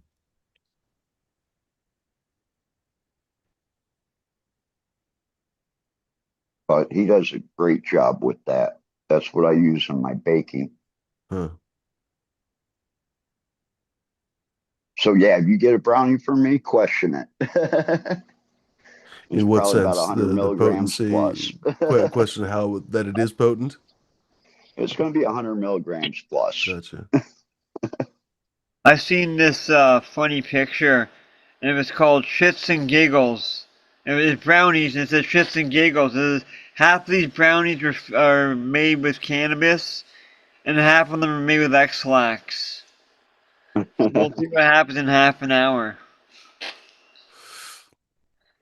I don't know. I don't play that game. I have to be No, I honest. don't Like either, for me, I but don't know. I'm just like, dude, I don't know. When you hand somebody a brownie, they have to know exactly what they're going to get. I tell them precisely what they're going to get. I tell them exactly how strong I think it's going to be. Okay, I'm not a pharmacist, so I don't know with the specific milligram, but if I know that it's going to be quite strong, I'm going to tell them, hey, this is quite strong. If you're tolerant, I ask them, hey, what's your tolerance? So I'll interrogate them a little bit because I'm not going to give somebody something that I made for my tolerance, which is gigantic compared to some fucking person that literally gets high on a 2 milligram edible. And there are literally, I know a ton of people that get high literally on 2 milligrams. That's incomprehensible for me. It's just absolutely incomprehensible. The brownie that Jones gave me, supposedly, cheers, Christophe, bonjour, are supposedly like a Good thousand evening. milligrams per square inch. oh, Dude, I ate a couple inches of those, right? And yeah, I did fall asleep on the couch, but like I was awake and watching TV and goofing off with my dog and doing all kinds of stuff, working in the garage for several hours before I did finally fall asleep, right? So 2,000 milligrams versus 2 milligrams, huge difference. Where was I going to with that? I can't remember now. we like to grill people about how what they're Oh, talking. so interrogate them a little bit. So, for example, that brownie, if I were to give somebody that brownie, uh, uh, I actually haven't made a brownie that potent before. So, yeah, I have to get Jones's recipe because the it definitely does taste weedy. I'll give it at that, but it's not by any stretch of the imagination unacceptable. Like that is a totally tasty, like interesting brownie that is like very, very, very strong. I need to ask him what his recipe is. Anyway, long story short, I ask people, hey, do you regularly take edibles? Have you taken 20 milligrams before? Da, da, da. And if they're like, oh yeah, I take them all the time, I make sure to ask, hey, do you take like the ones you get at the store, like the 2 milligrams? Do you know? Do you remember the dose? And I get kind of an asshole about it because I'm not going to give somebody 100 milligram fucking brownie and then find them literally roaming the street drooling. You know what I mean? I would get in trouble, right? Like people would look at me like I'm a fucking jerk off. So long story short, I act a little bit like a pharmacist in those regards. Basically, if I'm going to give somebody a cookie or something, I make sure that they know what they're getting. And if they know, okay, this is going to be a fairly strong experience, da da da da, I'll tell them that. You know what I mean? So, okay, here, try this quarter of a cookie. I think that's already going to be a ton for you. Da da da da da. That's kind of the way that I do it. I wouldn't fucking pull the X-Lax shit on them, like. And if Yeah, someone pulled that shit on me, I'd be oh pissed. my God, dude! I'm there. Yeah, it will be a fun interaction afterwards when I sober up a little bit. So Yeah, that would be something I wouldn't recommend. Uh, I don't know. The opinions differ, I suppose, but yeah, I'm not going to take that lightly. yeah. No, I just saw the picture. I thought it was kind of funny. Yeah. The way it was drawn up and everything. Bonjour, Christophe. Good to see you, my friend. Bonjour, comment ça va? Good evening, my friends. Super. Ouais, ça va. Ça va. Oui. Thank you. Ouais, oui. C'est bon. Il est Ouais, longtemps c'est bon. Euh, déjà. euh, Nous ah, vas-y. avons. Ah, moi en français. Euh, Nous longtemps avons. déjà. Ah oui, oui, ça fait longtemps. Ouais, longtemps. Cheers, Christophe. Longtemps que je suis pas venu sur le show. Oui, Ou, oui, oui. ah oui. Ouais, mais mis problème. Family, des Uh, problèmes. Ah, des problèmes, Fumidor. it C'est happens. tombé. It Problème. happens. Yeah, it happens. Mais bon, c'est comme ça. Happens to all of us, the best of us, the worst of us, all of us. Literally all of us, yeah. Mais attends, je vais te montrer. Attends. La weed, il croit hein, quand même. Hein. La weed, ça Oh, he might pousse. Un show off peu his trop la garden. weed. Bah oui. Yeah. Attends. Euh, Oh, he has one of the coolest gardens he always shows off. Oh, right on. Oh, Yeah, look at that's that. the Right problem. on. No, garden. Yep. Cool. He's got his little indoor garden going. ouais, Sweet. le garage. Le garage, ouais. Right on. Toujours pareil, Fumido, ouais. Yep. C'est bon. C'est de la Cool. Ace. De la Ace, Fumidor. La Ace. Ace. Ouais, et puis Oh, de la Hayes. Durban. Gotcha. Gotcha. Hey. Ouais, et la Durban Poison. Cool. Good combo. Two of my favorites, actually. Yeah. Damn it. I gotta re-roll this Right one. on. Nice looking leaves. C'est bon, Christophe. Très bon. Ouais, thank you. Merci. I gotta send him Ouais, some more mis seeds, préparé, actually. quoi. J'ai préparé de... Oh, for the outdoor. Yeah. Oui, j'ai préparé, Fumidor. Yeah. Bah, voilà, mon ami. Hein. Autrement, All right. Très toujours bien. pareil, hein, rien de neuf. Hein. Toujours pareil, hein, mon ami. Rien de neuf. My plants, my outdoor plants, finally have kind of acclimated. It took them a long time because it falls Ah bah, so cold every night. Like the days are okay. It's like 68, 70, 75 even. A couple of days from now, it's going to be 77. But at night, it still falls to like 44. So it's taken, goodness gracious, I put them in the ground already like 2 weeks. No, 2 weeks ago, I want to say. But it was still a little over 2 weeks ago, like 2.5 weeks ago, and it was definitely a little early. But I was just like, oh, I don't have enough room for these guys. I'm just gonna put them outside, and I knew that there was no frost days anymore, so they would at least survive. And so, sure enough, they've just been kind of limping along, like not doing very much. But finally, I see green shoots on everybody, so it's gonna be all right. What was I gonna say? It has been interesting seeing which ones were the most uh, kind of cold, sensitive, resilient, whatever. For example, speaking of Humboldt Seed Company, I got that blueberry muffin out there. It's like the last one to come back. It's been just kind of, just really, just kind of doing nothing really for like the last, what, 2.5 weeks or something. Whereas ice cream cake, both my Morganas, I've got apples and bananas out there. Those guys have Nice. taken it like ducks to water, basically. It's been really funny. Ice cream cake was one of the first. It's got green shoots and everything. Whereas the blueberry muffin, I think I'm going to take back inside. I think maybe I'm not going to grow it outside because it just seems like it doesn't really like the outdoors that much. And in the fall, it's going to get reasonably cold in the winter anytime, or in the fall anyway, in the night times. So it might get to be it might not fall as low as quite as 44, although on some nights it will fall like 48, 50 maybe on some, especially like in early October. If it goes as far as mid-October, it could actually get into the 40s. So long story short, I might actually not grow that fucking blueberry muffin. It's kind of been my like evaluation phase with these outdoor plants. But because I only have a couple, three, what I have, three in the ground and three, four, I guess, standing just in pots near them. So I'm not committed, I guess, on those other four. So we'll see how it goes. D, are you growing outdoors this year? No, I'm not. Oh, too bad. Yeah. What about you, bud? No opportunity this year, or are you gonna have a chance? You're muted, bud. Mhm. Yeah, I have no plans to grow outdoor this year, but that's not like normally that's I don't grow outdoor. I mean, I do, but it's not like my thing. Gotcha. Well, yeah, the old place. By the way, Christoph is showing off Yeah, his birds. when I I had forgot he has a lot of birds. planned, it made inséparable, sense. Fumidor. C'est des personnatas, inséparables.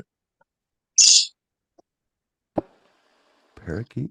Et puis, Oh Only wants a cracker. yeah.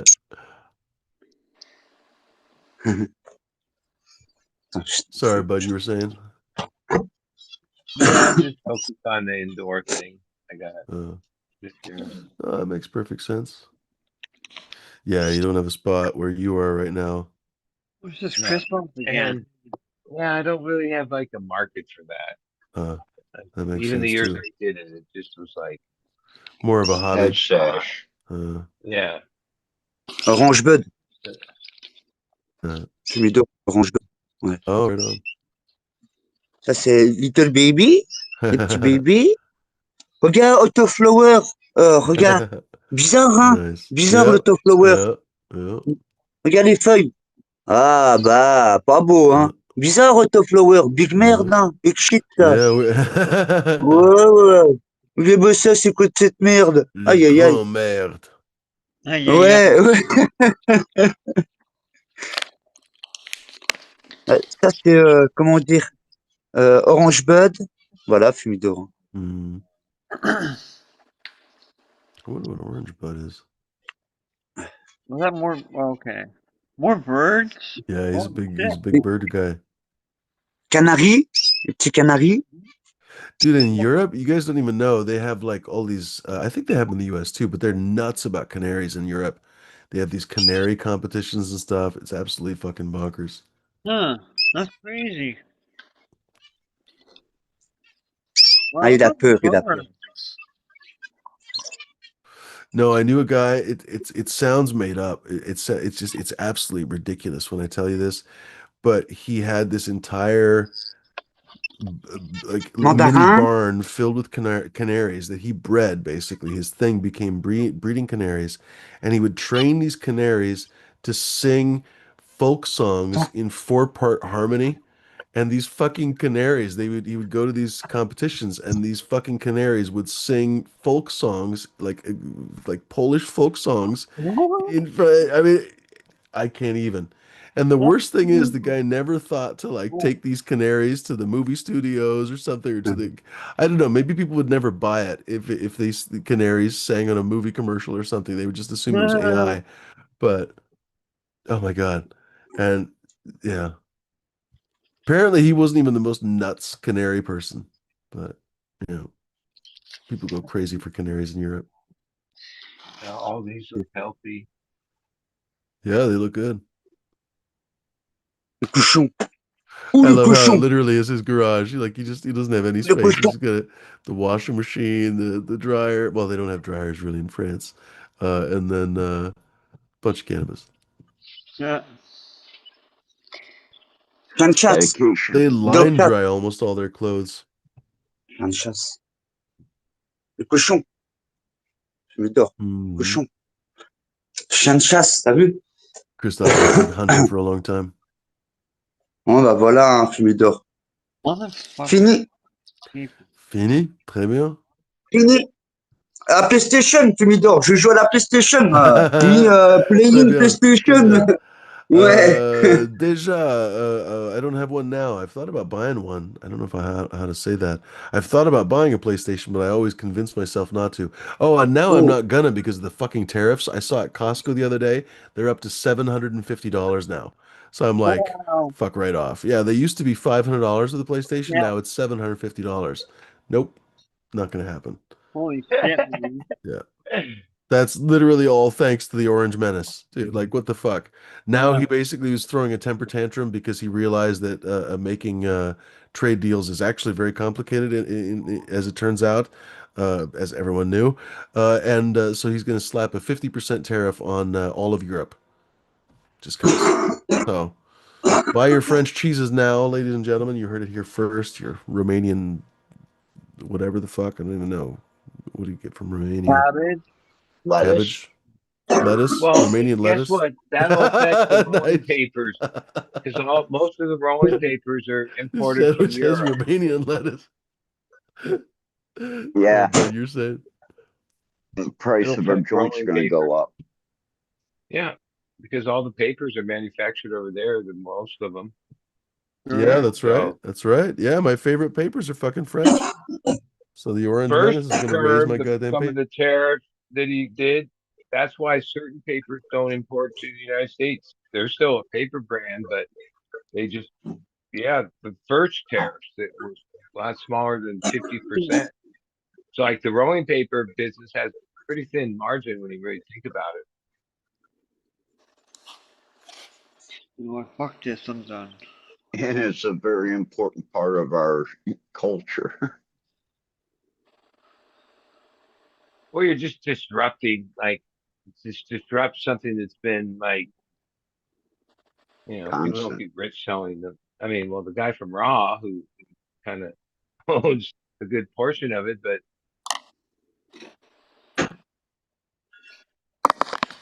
tariffs are no good. Like Uh-oh. that, I mean, that's bottom line. Okay, I think can't we all agree on that? Yeah. No bueno for sure. Stupid Orange Menace. But I don't say that. I think the Orange Menace just got fumey at a Zoom for mentioning him. Yeah, I wouldn't doubt it. That well, I don't know. It's getting to be a rough world. I'll tell you that. Did you all hear that the Toronto Maple Leafs got really screwed out of that Game 7? No, There, you yeah, guys lost yeah. There was so in many. Game 7 of the Stanley Cup. Yeah, for the Leafs and Florida. Apparently, there were so many bribes going around with the referees that the NHL Yeah. fired them. Some of them. Well, that happened in basketball some years ago. Yeah, people are corruptible. Mhm. That's what it's proven. So now everybody wants Game 7 a redo. Ooh, c'est bon, Well, Christophe. Ouais, What c'est la Lima River Rose. is what is there that? actual like calls that made the difference? Mm-hmm. Like, oh, did they get on a power play at a key time off of? I The mean, referee should have called a bunch of penalties against Florida, and they just turned away from it, and the Leafs really got screwed. Here you yeah. Well, then maybe the fix was in.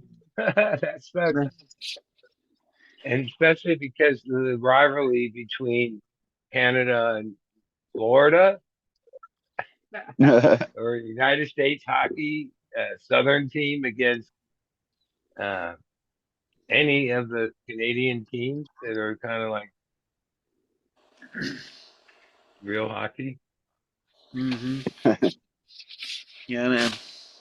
So I don't know what's gonna happen. Nothing. Florida Yeah, won. Who yeah, has the cup right now? Florida. And then that's yeah. it. What do you think they're gonna give the cup back? They all get to pass it around, right? It's the whole thing, right? That's what's cool about that trophy.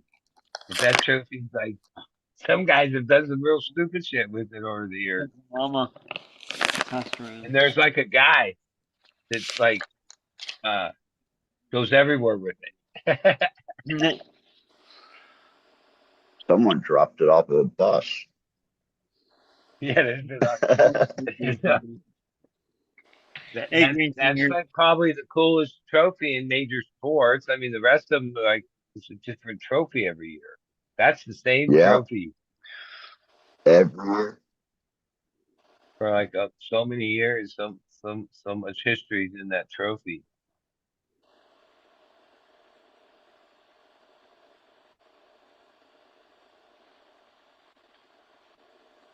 Whoa. The hell? Oh, okay. If you go back in hockey history, Cleveland, Ohio actually had a team that had like 4 or 5 Stanley Cup people that were names in hockey for Stanley Cups and stuff like that. On one team, there was like 6, 7 Hall of Famers. Cool. Cleveland Falcons to the Cleveland Barons. Whoa. Yeah, that was back in like the 30s, 40s. Before they all started wearing helmets. Oh, yeah. Crazy people. Yeah. See, it's right now. It's too bad I couldn't play that Heritage Moment, Canada Heritage Moment, with that the French guy from Quebec. I forget his name, but anyway, he was a goalie, and they showed him getting smacked in the face with a puck, right in the nose. Went to the locker room. He was a Montreal Canadian, and he came back. Came back on the ice after getting stitched up to finish the game, and he wore like a Jason mask from then There's on. Well, I mean, hockey's pretty amazing where people get pretty hurt and they just keep playing, like over the years. It's like one of the toughest, like Our fearless leader. a lot of other sports. Once you like come up lame, then you're not coming back in.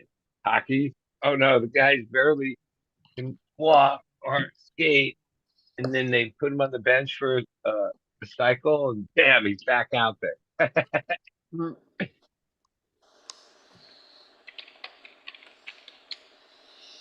My internet conked out for a little bit, and so I was like, "Oh, I'll take the puppy outside for a second."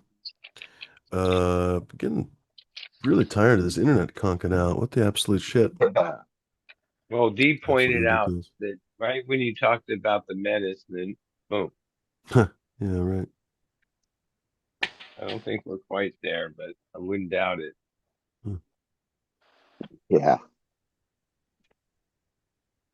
That's like, I guess, the ultimate power when you can control that, huh? Yeah, you're not wrong. Actually, they do that in China. They'll shut your stream down if you use the wrong keywords and whatever else. Well, when I first started coming on to these shows, I had to go on VPN because I couldn't be in Thailand talking about cannabis. They'd come to my house Mm, and arrest me. mm, And I'm Facebook, always, if you posted pictures like a video of people drinking and stuff, they would crack down on you. They mm. would remove that video. But a couple of years ago, things changed. They eased up control. I'm always on a VPN. Well, how's your mission going this week, D? You get Good. anybody? Nah, we pissed off some people. Didn't really. We shut down a couple numbers for a while. Smoke hashish, Guy. Smoke hashish. Yeah, we. Oh, Yeah, D good. has Mais hashish. Yeah. I Um, don't think any of the rest of us me have had smoke anything yet. lime à rive rose. Right on. what the fuck is it? Moi, je fume la lime et rive rose. Oh, cool. Hash from Lime River Ouais, Rose. Right on. ouais. Sweet. Lederhosen. Comment on dit? Ten mout, moi. 10 mois, comme on dit Oh, en 10 months. 10. Right on. Yeah. Ouais. Cool, cool. Smoking lima. Right on. Ouais. Très bien. Big stop. I wish I had some. Oh, sorry, my friend, ma femme. Um, No worries. man, I wish I had some Lime River Rose hash. That'd be baller. Dude, that's fire. Yeah, man. I had some Lime River Rose Black Prince Ruby a long Mm, time ago. That was pretty fire. Sounds like someone needs mm. to Yeah, grow but it again. I like the I am idea growing that the Lime River Rose. It's just someone gonna take a little all the bit before way the flowers, you know. Go ahead, bud. across the ocean in another whole country has some. Mm-hmm. That's like a cool thing. No, it's really Yeah. fun, dude. It's fun sometimes to get the weed back from friends, you know, like this was just the tis but a scratch. This was just the open pollination basically of Black Knight's Delight, the one that I actually like intended to do. And I just sent it out as a freebie to everybody for I don't even know how long. Tons of people fucking grew it because they thought, oh shit, this is gonna be fruity and good and da da da. And so sure enough, a ton of people gave me all these comments. Some people liked it, some people didn't like it. Jones didn't get the world's best pheno. It's fine, but it would definitely wasn't the best pheno of it. What was I going to say? But it's so fun to, and he gave me plenty of other strains, so don't worry. It's not like all of them were not good. It's so fun to get feedback from this stuff. It's like, dude, I bred this. I bred this and then sent it out into the world, and this guy grew it and then gave it back to me.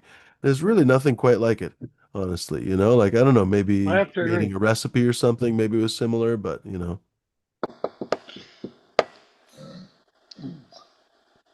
Ew.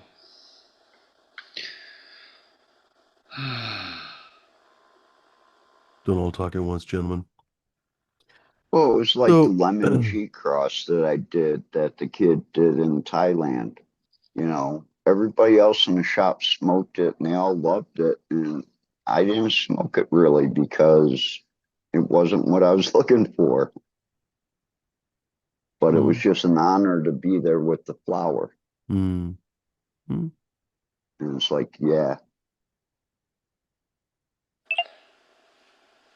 I was kind of stuck at first today and forced to go back to the legal market, cannabis market, but I got some more of that pink kush that's really good. So it's one strain, one actual company that's not bad. It's one I usually buy.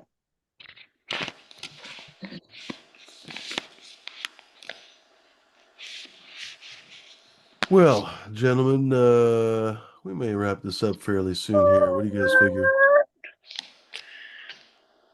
Sounds good to me. I'm Right on. tired.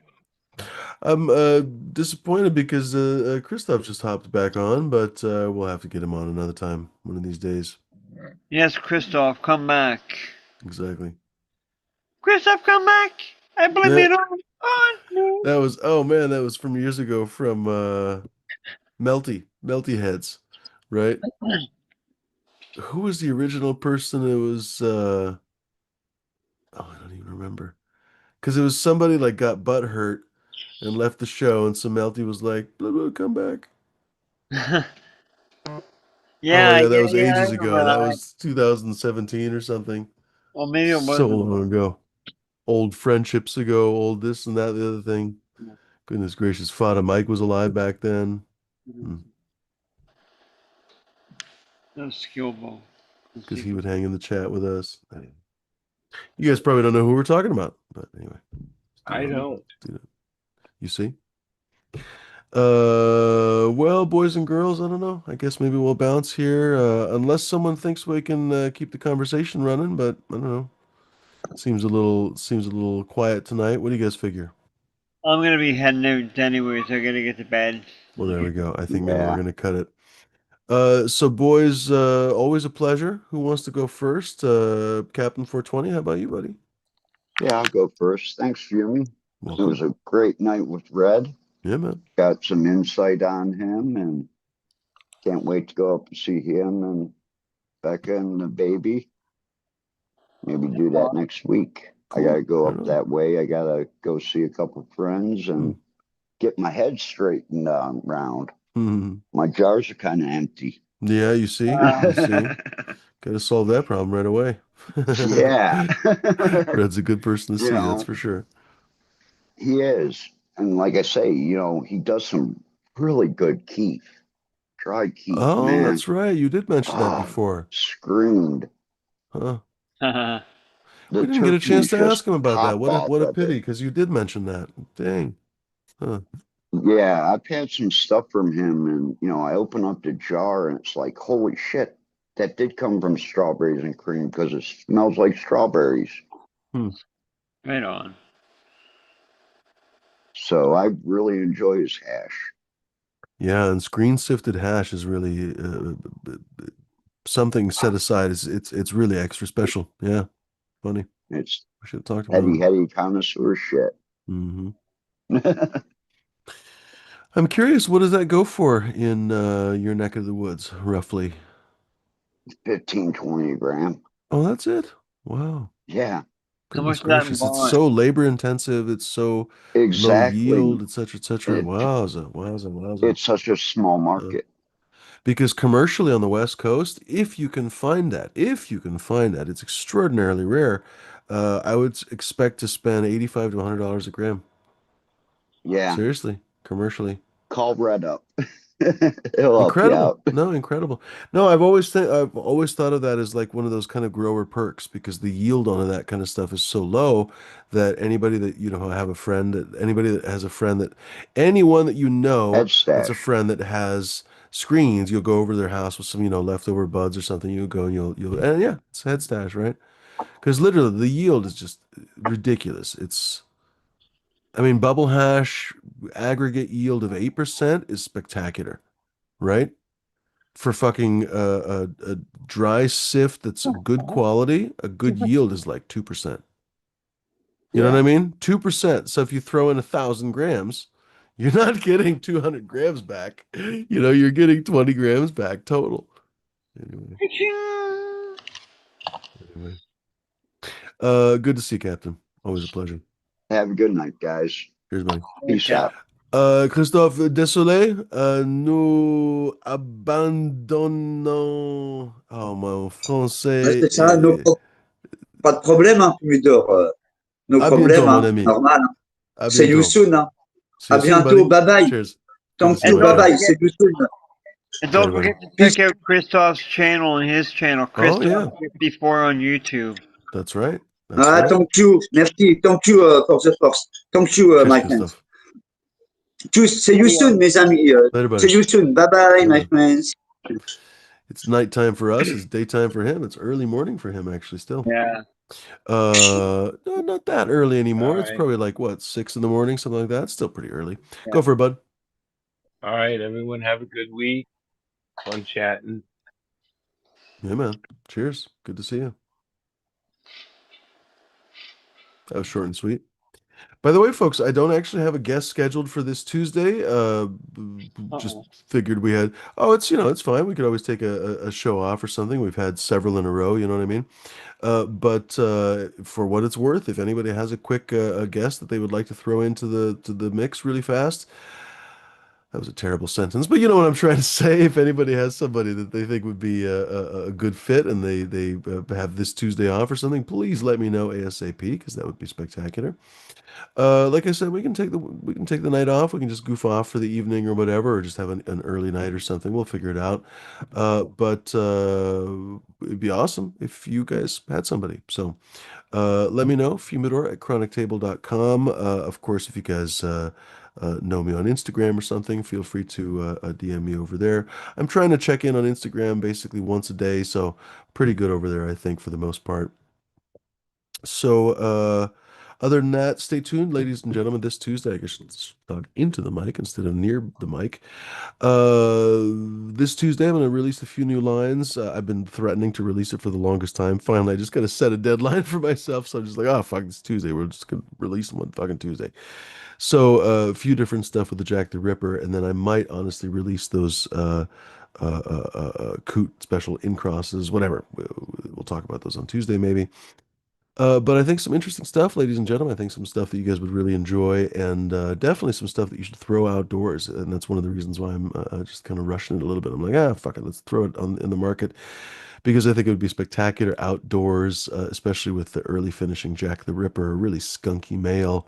I think you guys would really enjoy some of these crosses. So Pine Sol JTR. That one is going to be clean, skunky gas. It's going to be fucking amazing. The I've actually tested that one, so that one is going to be really spectacular. Super Boof JTR. I've actually tested that one as well. That one's going to be really, really fruity. As silly of a name as the Super Boof has, it's basically ironic. It's actually good weed. It's good fucking just annoyingly good weed. Anyway, what is it? The Blockberry or something? I can't remember that they just renamed, but it doesn't really matter. That was one of them, but that was not a big surprise to you, of course. Probably a little bit more of a surprise is TOJTR. I don't have a ton of packs of that one, but I'm definitely going to have, I don't know, I haven't counted exactly the seeds yet. So it's not a super limited release, but it's not going to be like a heavy release. It's not going to be unlimited, that's for sure. The one that is a pretty limited release is going to be the Apples and Bananas JTR. I can't actually breed that one again. So if I ever do the um, JTR mail. I've got the JTR mail. If I ever just throw him in the mix again, I've got the apples and bananas, so I can totally do that again. But for the time being, it's a limited release. And then there were a couple other ones. Oh, the Jomo JTR. So there's going to be a couple interesting crosses that I think you guys would super, super, super love to grow. If I'm wrong, I guess maybe that's fine. I guess I don't even know. Maybe you like your eggs Benedict with gravy instead of hollandaise. I don't know. Crazy, crazy world. This is a crazy world. Who knows? Maybe upside down is down is. I don't know. I'm babbling right now. Good to see All It's Green. She says, sorry guys, got high and zoned out. All It's Green, if you haven't noticed, we all got high and zoned out. Should we all be apologizing to each other, D? Is that how this works? Sure. At the end of the show, should we apologize for our sins of this show? Like, dear audience, Apologize. I have atoned for the stupid shit that I said in the preceding several hours of nonsense. I probably should, honestly. What do you think, D? Yeah, Apologize. that's right. Ladies and gentlemen, my apologies for the stupid shit that came out of my mouth. Me too. Your mama apologizes for the stupid shit that comes into her mouth. That's kind of funny. That's how that goes. Yo. But that was a good one, actually. That really was a good one. That kind of probably stung a little too hard. But ladies and gentlemen, thanks very much for seeing in the show. Thanks for goofing. Thanks for seeing the show. What are we, telepathic now or something? I don't even know. Good to see you all. It's Green. Thanks very much for joining us. She's at least laughing, so we're doing something right. Tigro, good to see you, buddy. Peace to yourself, my friend. Peace back at you, rather, not peace to yourself. Oh, what the fuck? That was confrontational. J5 is what the fucking over there. Word, let me fight. He's Someone erasing my messages? No, not that I know of, J5. Is someone erasing your messages? Again, what part of don't talk to me do you not understand? Who are you talking to? Now, but wait, if you're telling people not to talk to you, and then they're not talking to you, then do you assume that they're not seeing your message because of that? I'm very confused now. Oh shit, I'm behind. I was gonna say. I missed something there. I don't even see Yeah, that. I don't know. Somebody's got bad vibes here. I was saying earlier, like, shut the fuck up with the bad vibes. I'm gonna start just randomly catching, or throwing out fucking bans to people who have bad vibes. So just don't. Just don't. Fair warning. Just don't be an asshole. It's the end of the show, so you're gonna get a fucking pass probably, unless you're really an asshole. You'd really have to be an asshole right now at the end. But Well, fair warning for next time. you're an Don't be a prick. asshole. Just seriously. Oh, that's an old song. Oh my goodness. I'm an asshole. That was old. What's his first Dennis name? Leary. Leary. Yeah, Dennis Leary. Are we thinking of the right guy? Yep. Blonde. Not the. Yeah, Although exactly. they're both conservative now, oddly enough. Oh, Who am I thinking of? I'm thinking of the guy who played the radio host in Joe Dirt. He's always he's always pissed off about everything. I don't know. I never seen it. You've never seen Joe Dirt, the No. classic of American cinema? Oh my goodness. He has I guess never, we have ladies to and go gentlemen, he has check it never seen Joe. Okay, you have to go see Joe Dirt, D. out. All Stop right. everything and go watch Joe Dirt. Tigro, not now. Kind of tired. I'm gonna go make dinner and stuff. But next time, actually, good idea. We should do some more giveaways and stuff. I'll have lots of freebie seeds and stuff. Ladies and gentlemen, tune in on Tuesday for unspecified things, because like I said, we don't really actually have a guest yet. But hopefully I'll be releasing some new lines. We'll be hanging out probably on this channel, honestly, because this is my bigger channel. Uh, Wish me luck. One of these days I have to finally send in the appeal to, because someone fucking narked on this channel. We all know who it was. At least a few of us behind the scenes know who it was. Dickhead extraordinaire, motherfucker. But anyway, guy narked on me. I honestly, in fairness, should probably tell everyone in the community who the fuck it was, so that they probably don't trade clones and stuff with this fucking jerk off. Because if he's gonna do it to one person, he'll do it to others. But I haven't. Dee and I were talking about this before the show. Whatever. I kind of stopped warning people in the cannabis community about Yeah. shysters and thieves and stuff as I came up to them. People don't seem to want to know. It's the weirdest fucking thing. But anyway, uh, I'm being so esoteric that everyone probably just thinks I'm crazy. Long story short, somebody reported my channel for illegal sale of goods, which is just fucking farcical. It's just ridiculous. Especially, it's so ironic because there are all these other cannabis channels where you can literally buy hash out the back door. I could tell you if I was a jerk off, if it was a fucking narc like this fuck face in, I guess I shouldn't even say where the fuck he is. If I was a narc, like those kinds of people, I could tell you a couple different channels where they actually backdoor cannabis. And ironically, I can't. Oh, whatever. You couldn't buy any of that shit on this channel, but of course I get reported for it. And so, of course, long story short, my channel got officially demonetized. One of these days, I need to finally get on it because the clock is ticking. I can finally send an appeal, but the appeals always go to somebody in the Philippines where weed is fuck you, kill everyone dead, illegal, hang them all illegal, that kind of stuff, right? So the appeals always get rejected. So that's why I haven't appealed it. Anyway, whatever. Ladies and gentlemen, hope you enjoyed the show at least. One of these days I'll stop ranting about it. It's so fucking ridiculous. I'm like, are you serious with this stuff? You're reporting me for fucking whatever, it doesn't matter. I should take it as a fucking compliment. I really should. I should take it as a compliment that some low life narc basically narked on my fucking show. At least I did something to piss him off, right? I'm doing something right. Right? I don't know. I'm not a weirdo like that. I don't know. I don't think that way. I'll just have to. Maybe if I take enough psychedelics, maybe that'll help. Good to see you, D. Did I have it? I didn't actually give you a chance to say goodbye, did I? No, but that's okay. Go for it. No, go for it. Thanks everybody for watching. Great show. Great interview, Fumi. Thank you. Hope everyone has a great rest of the week. Gonna go play some scammers. Nice. And we'll see you guys on Tuesday. Don't forget pre-show on my channel, 7 o'clock Pacific, or 7 o'clock 9 o'clock Eastern Standard Time, 6 o'clock Pacific.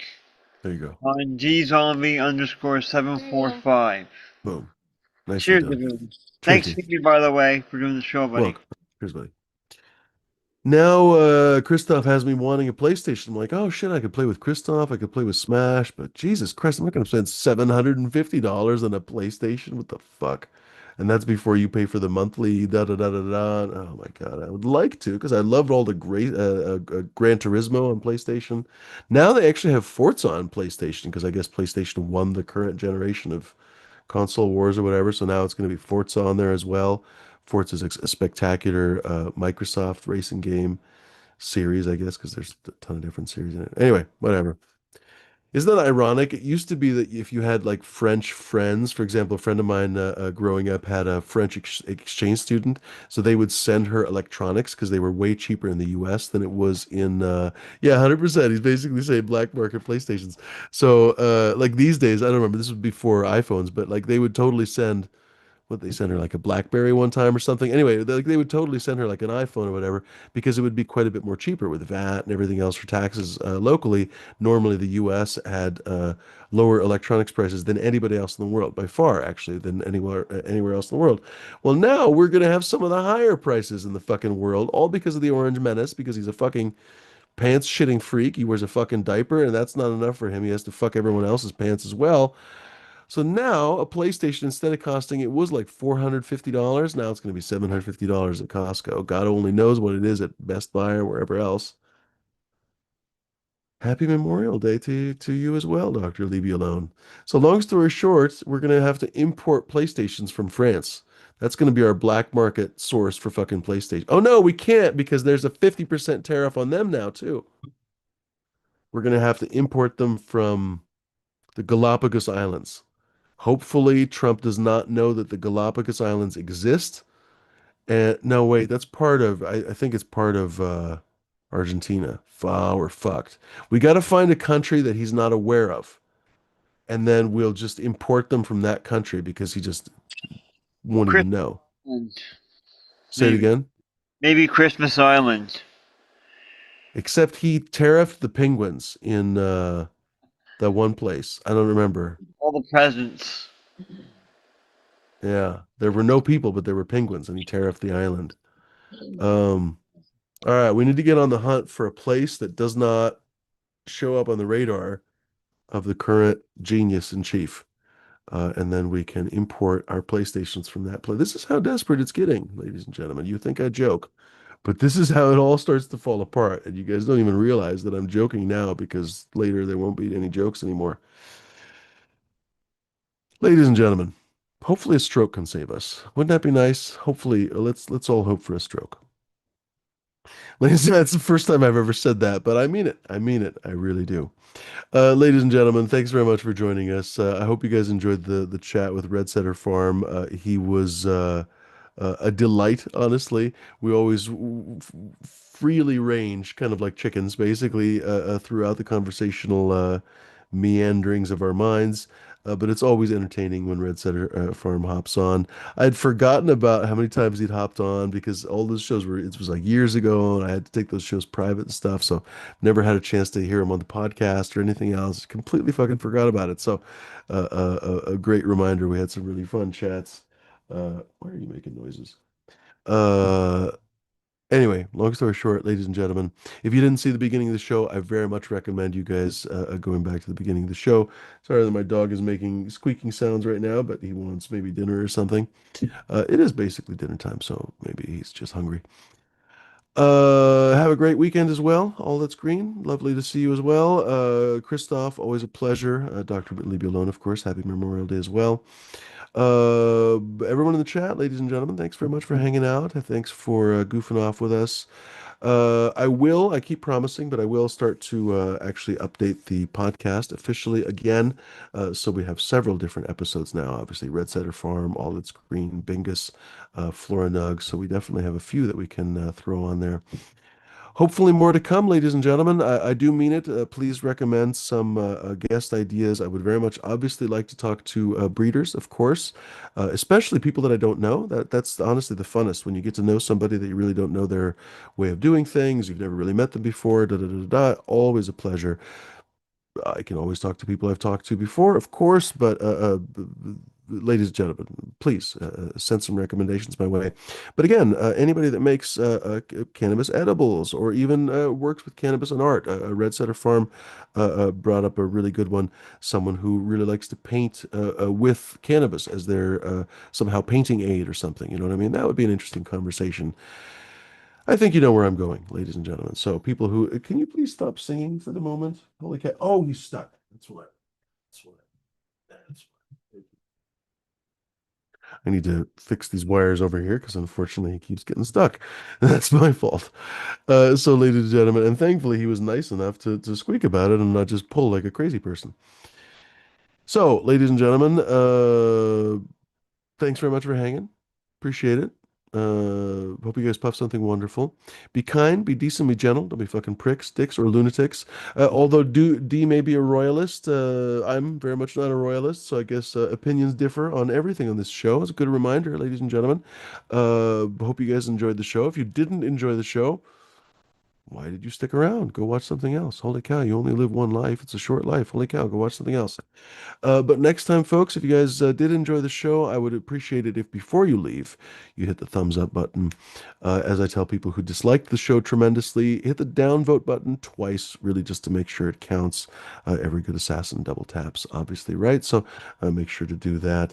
But like I say, if you really enjoyed the show, please do hit the thumbs up button. It probably does fuck all because, like I said, the show's not even the show, but the channel has been demonetized again for legitimately false reasons. But anyway, I digress. Ladies and gentlemen, what would matter is leaving a comment if you guys enjoyed the show, if you guys enjoyed the chat with Red, if you'd like to see him again, if you'd like to see a part two officially with him as guest, all that kind of stuff. If you guys would like to respond to something that he said on the show or something, please leave a comment, ladies and gentlemen, in the chat, and that would be fun. D Zombie likes to double tap your mama. Very much recommended. Really standard operating procedure there. Thanks very much for hanging, folks. Adios. Thanks for hanging. Later, Gators and deep fried taters.